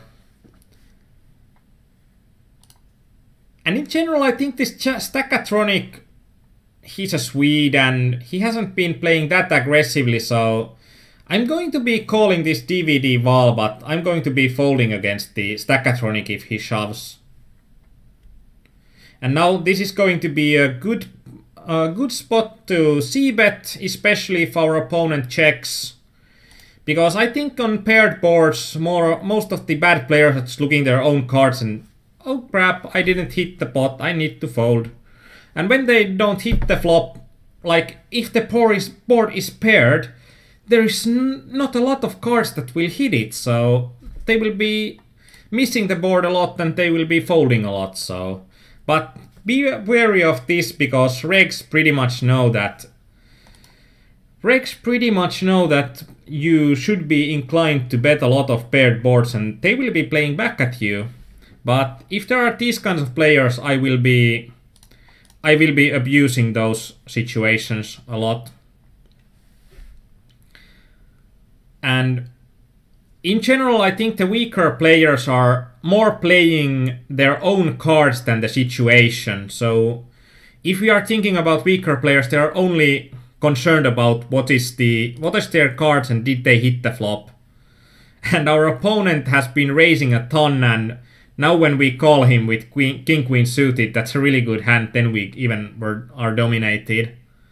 That's a bit of an insane, but we are having our third heads up. We played something like 6 or 7 games for this session, and we are third time in heads up, so I guess this is like really good run good, and we are again in we won this one as well. It's fun when you run good. It's really fun. And in this game we also got over 82 bucks of bounties.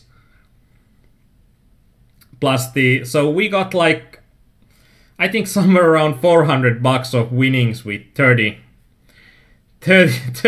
buy-ins, so. And for some reason, these games are not working completely. The net one is different, but there are 7 games. And it shows that I would be winning something like 160 bucks. I don't think that's going to be correct because my dollars net won isn't going to be correct. It doesn't count the... I don't think that it counts the bounty that comes back to me or something. Because we can see in this... in the lobby that $52 winnings would be just the money that we got while winning this tournament. So this would be like one bounty and winning this. And this would be just $28 of bounties, and we can see that we got much more bounties. So I think that we are even missing about 150 bucks here. So this, I don't think that these are going to be correct in this amount won.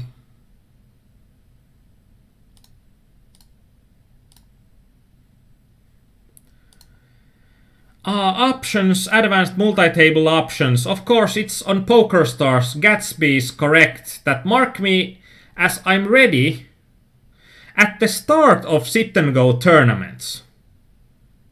And this is a plus EV.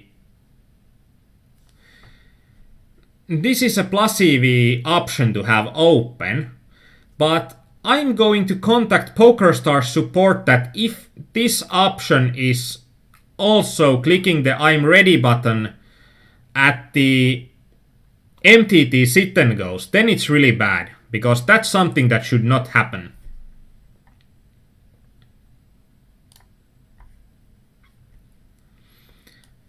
But I'd say that this is going to be a great day, something like 300 bucks plus from $5 games, so $35 of buy-ins and winning something like 300 bucks, so it's a great 2-hour set, and you now got to see a lot of heads-ups going as well. And thanks Gatsby for the comment, and now we have some time, so if you have any questions, please shoot. So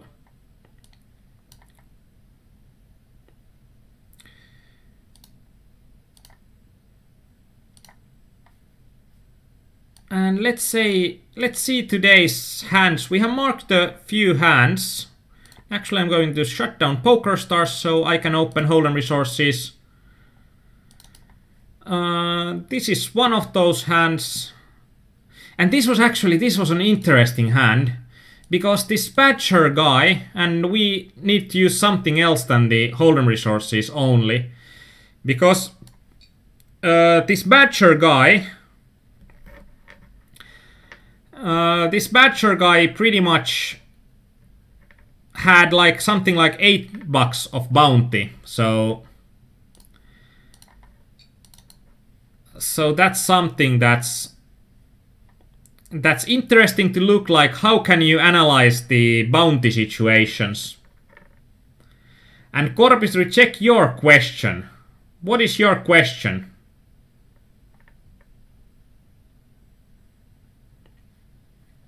Like, how does the bounty amount is shown on PokerStars.eu? It shows a certain amount of bounties, but when it's a progressive knockout, it shows that if you get $42 of bounties, in a progressive knockout you have gotten half of the other players' bounties to your own account. So when I have won $42, or my final bounty is $40 or $42 in that kind of sit and go, when my starting bounty is $2.30, I know that I have won to my own account about $40, like $39.7 of bounties. And when I win the final hand, I also get all of my bounty back. So that's why I said that my bounty, it shows that what my bounty would look like to other players. It doesn't show me the bounties won in the PokerStars.eu. So if you understand what I mean. And if you don't, I can try to explain it better. I'm not completely satisfied how I explained it, but... And we'll see. Actually, I did do stupid. I did stupid do.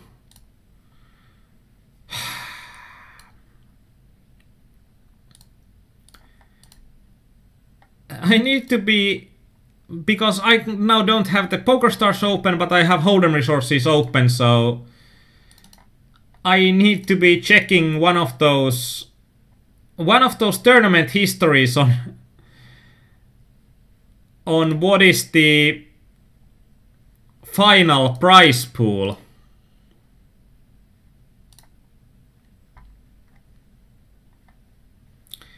What is the final prize pool of those tournaments? So that I can use it in the final table situation with Hold'em resources, because I don't believe that Hold'em resources yet has this structure in here. Corbis, I mean that the bounty amount for you was $42 and I won $40 because I had $2.3 as the base bounty that I start with. So I got, during the game, I got 30 or like $39.7 to my account, and when I win the tournament I got another 42 amount, so my total amount won from bounties was $82. When my bounty is $42 and I win the tournament.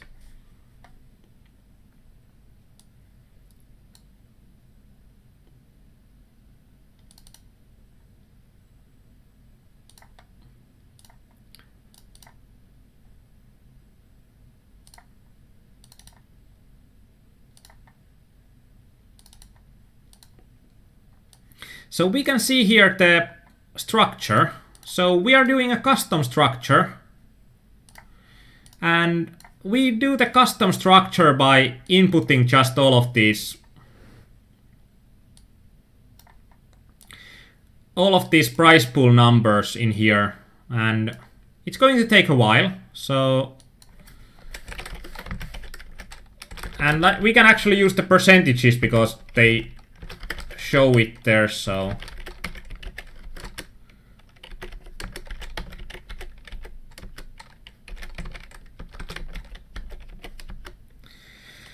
$4.946.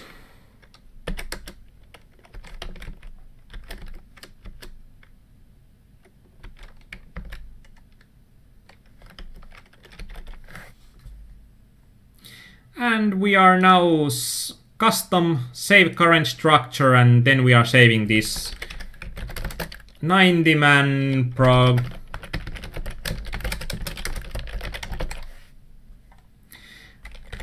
And we need to use this notation that we are, because we can't have in the structure, we can't have any spaces.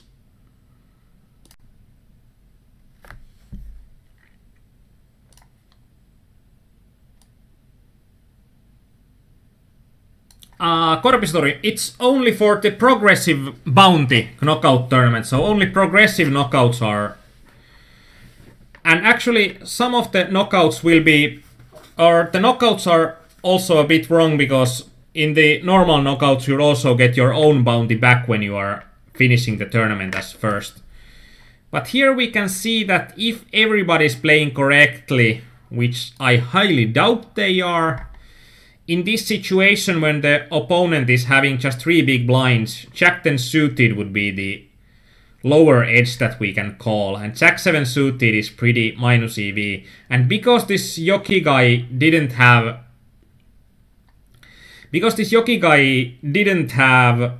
a lot of bounty, I don't think that we want to take that minus EV spots. And if he doesn't need to be calling a lot less. I think if he calls something like 60%, that's still pretty wide.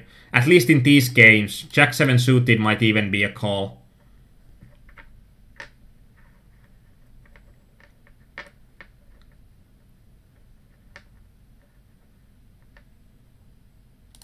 Or Jack 7 suited might even be a push, but no, it gets a bit better if the opponent is folding too much.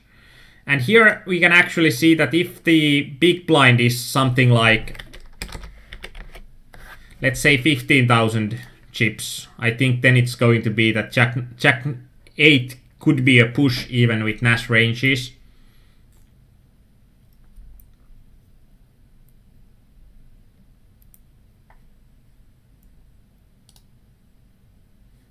And actually in the tournament structure, can I here see what my bounties were? Nope, I can't see anywhere how many bounties I got in this tournament summary.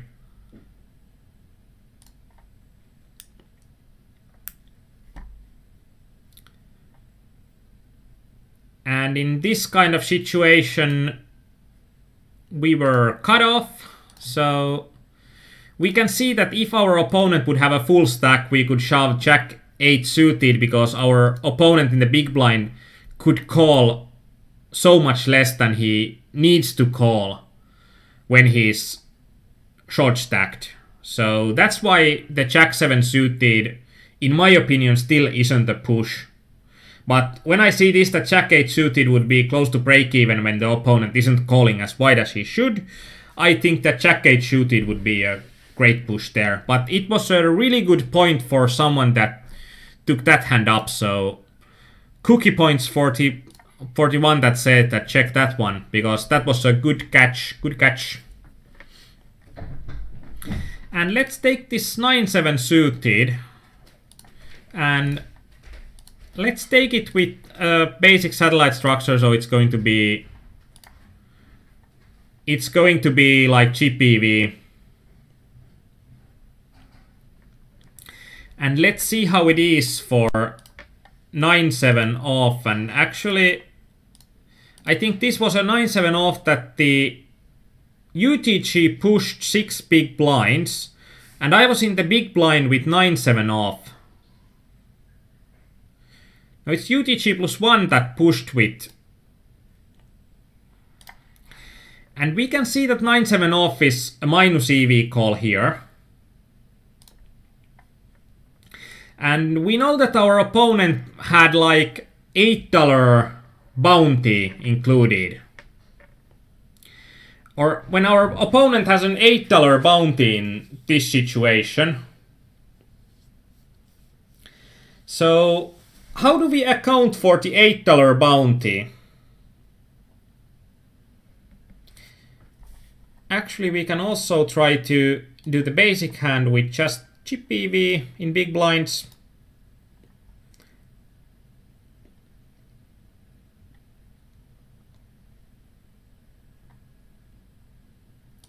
And let's see what it looks like for the big blind. It's still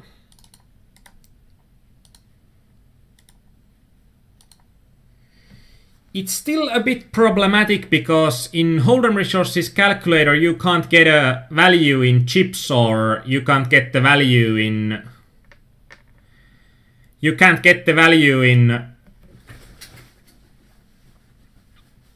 anything else than prize pool percentages, and then we would need to calculate on how much is one prize pool percentage in this table worth.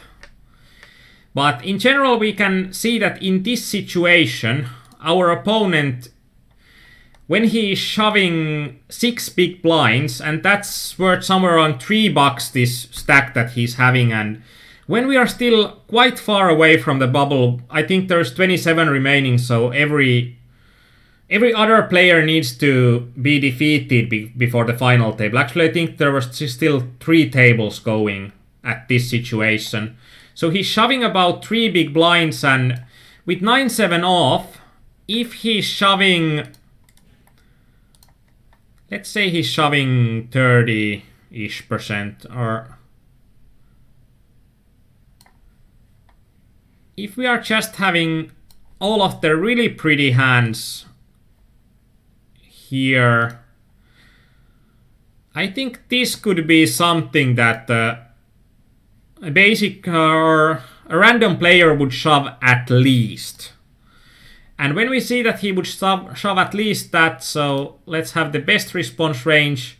So 9-7 off would look like a horrible call here, right? But if we are thinking about that kind of a 18% range, and if we are thinking about how much equity we are getting for an 80% range, like if we are including about $3 worth of chips here, and I guess that I'm a bit sad that we can't get it through Hold'em Resources, because I would like to do Hold'em Resources a lot more than And we are having 9-7 off, and we are having a range of 18%. So when we evaluate what's happening in here, we are most likely interested in the how much we are winning against that kind of a range. And actually we are a bit worse shape than we think. So I think 32% is the equity we are having, but we are not interested in the equity we are having. We are more interested in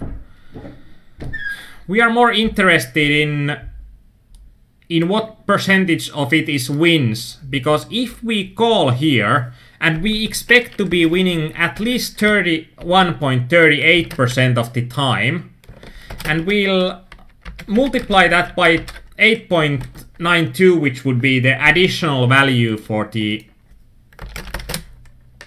and this is like 1/3 of that 8.6, so it's about $2.7. So, and when we are adding this, so if we are close with our call anyway, like in hand, if we are looking at the hand, if we are just looking at that we are having 31.8% equity,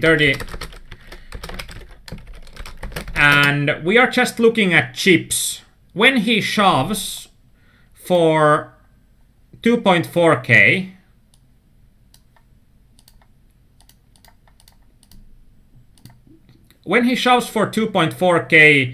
we need, actually here is a straight pot odds, so we are getting 31.82, and then we are doing something weird because we are risking about 2.4k chips, so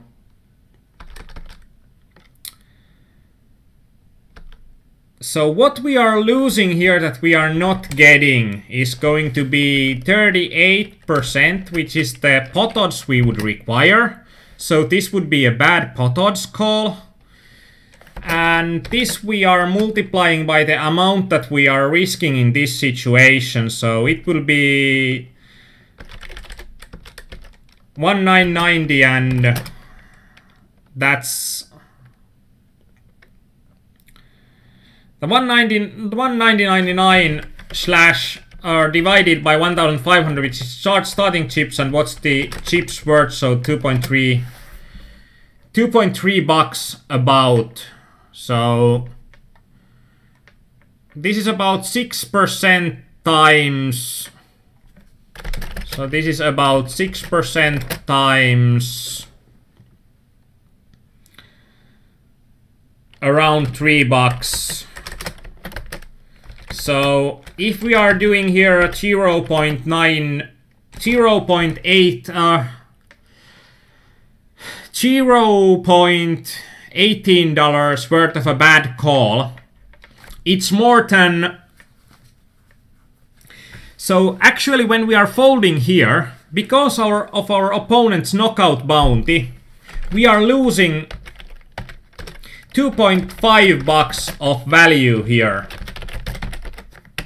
So we can probably deduce that Arnimetsa is an idiot for not calling this hand.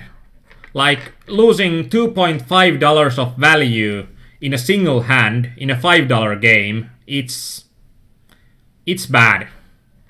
So that's something that we should have. And also we can see that even if our opponent would have been with the starting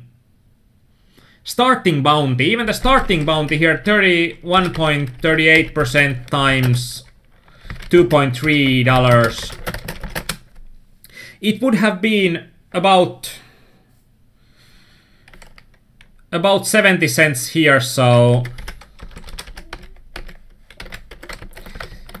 even against a guy that hasn't had a single knockout, we just need to call these. So this is one part that I missed the mark completely in the progressive knockout system, or when the knockout bounties are big. And if there is I think that there haven't been any other questions, so I'll like to thank everyone who pressed the like button. It really means a lot to us. If you like us, press the like button. And please subscribe to our YouTube channel. There will be quality content added every week. And please join our forum and take part of the next coaching session live.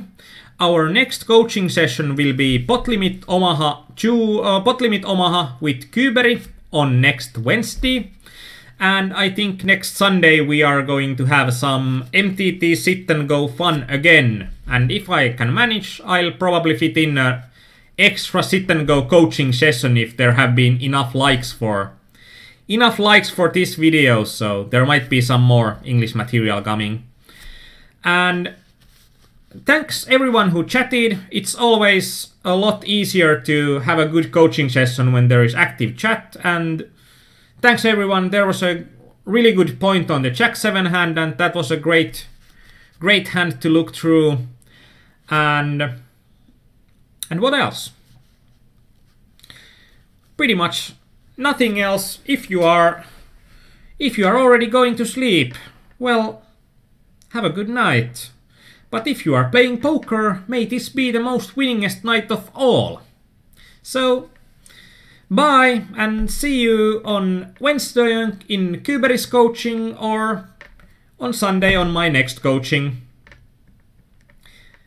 Bye!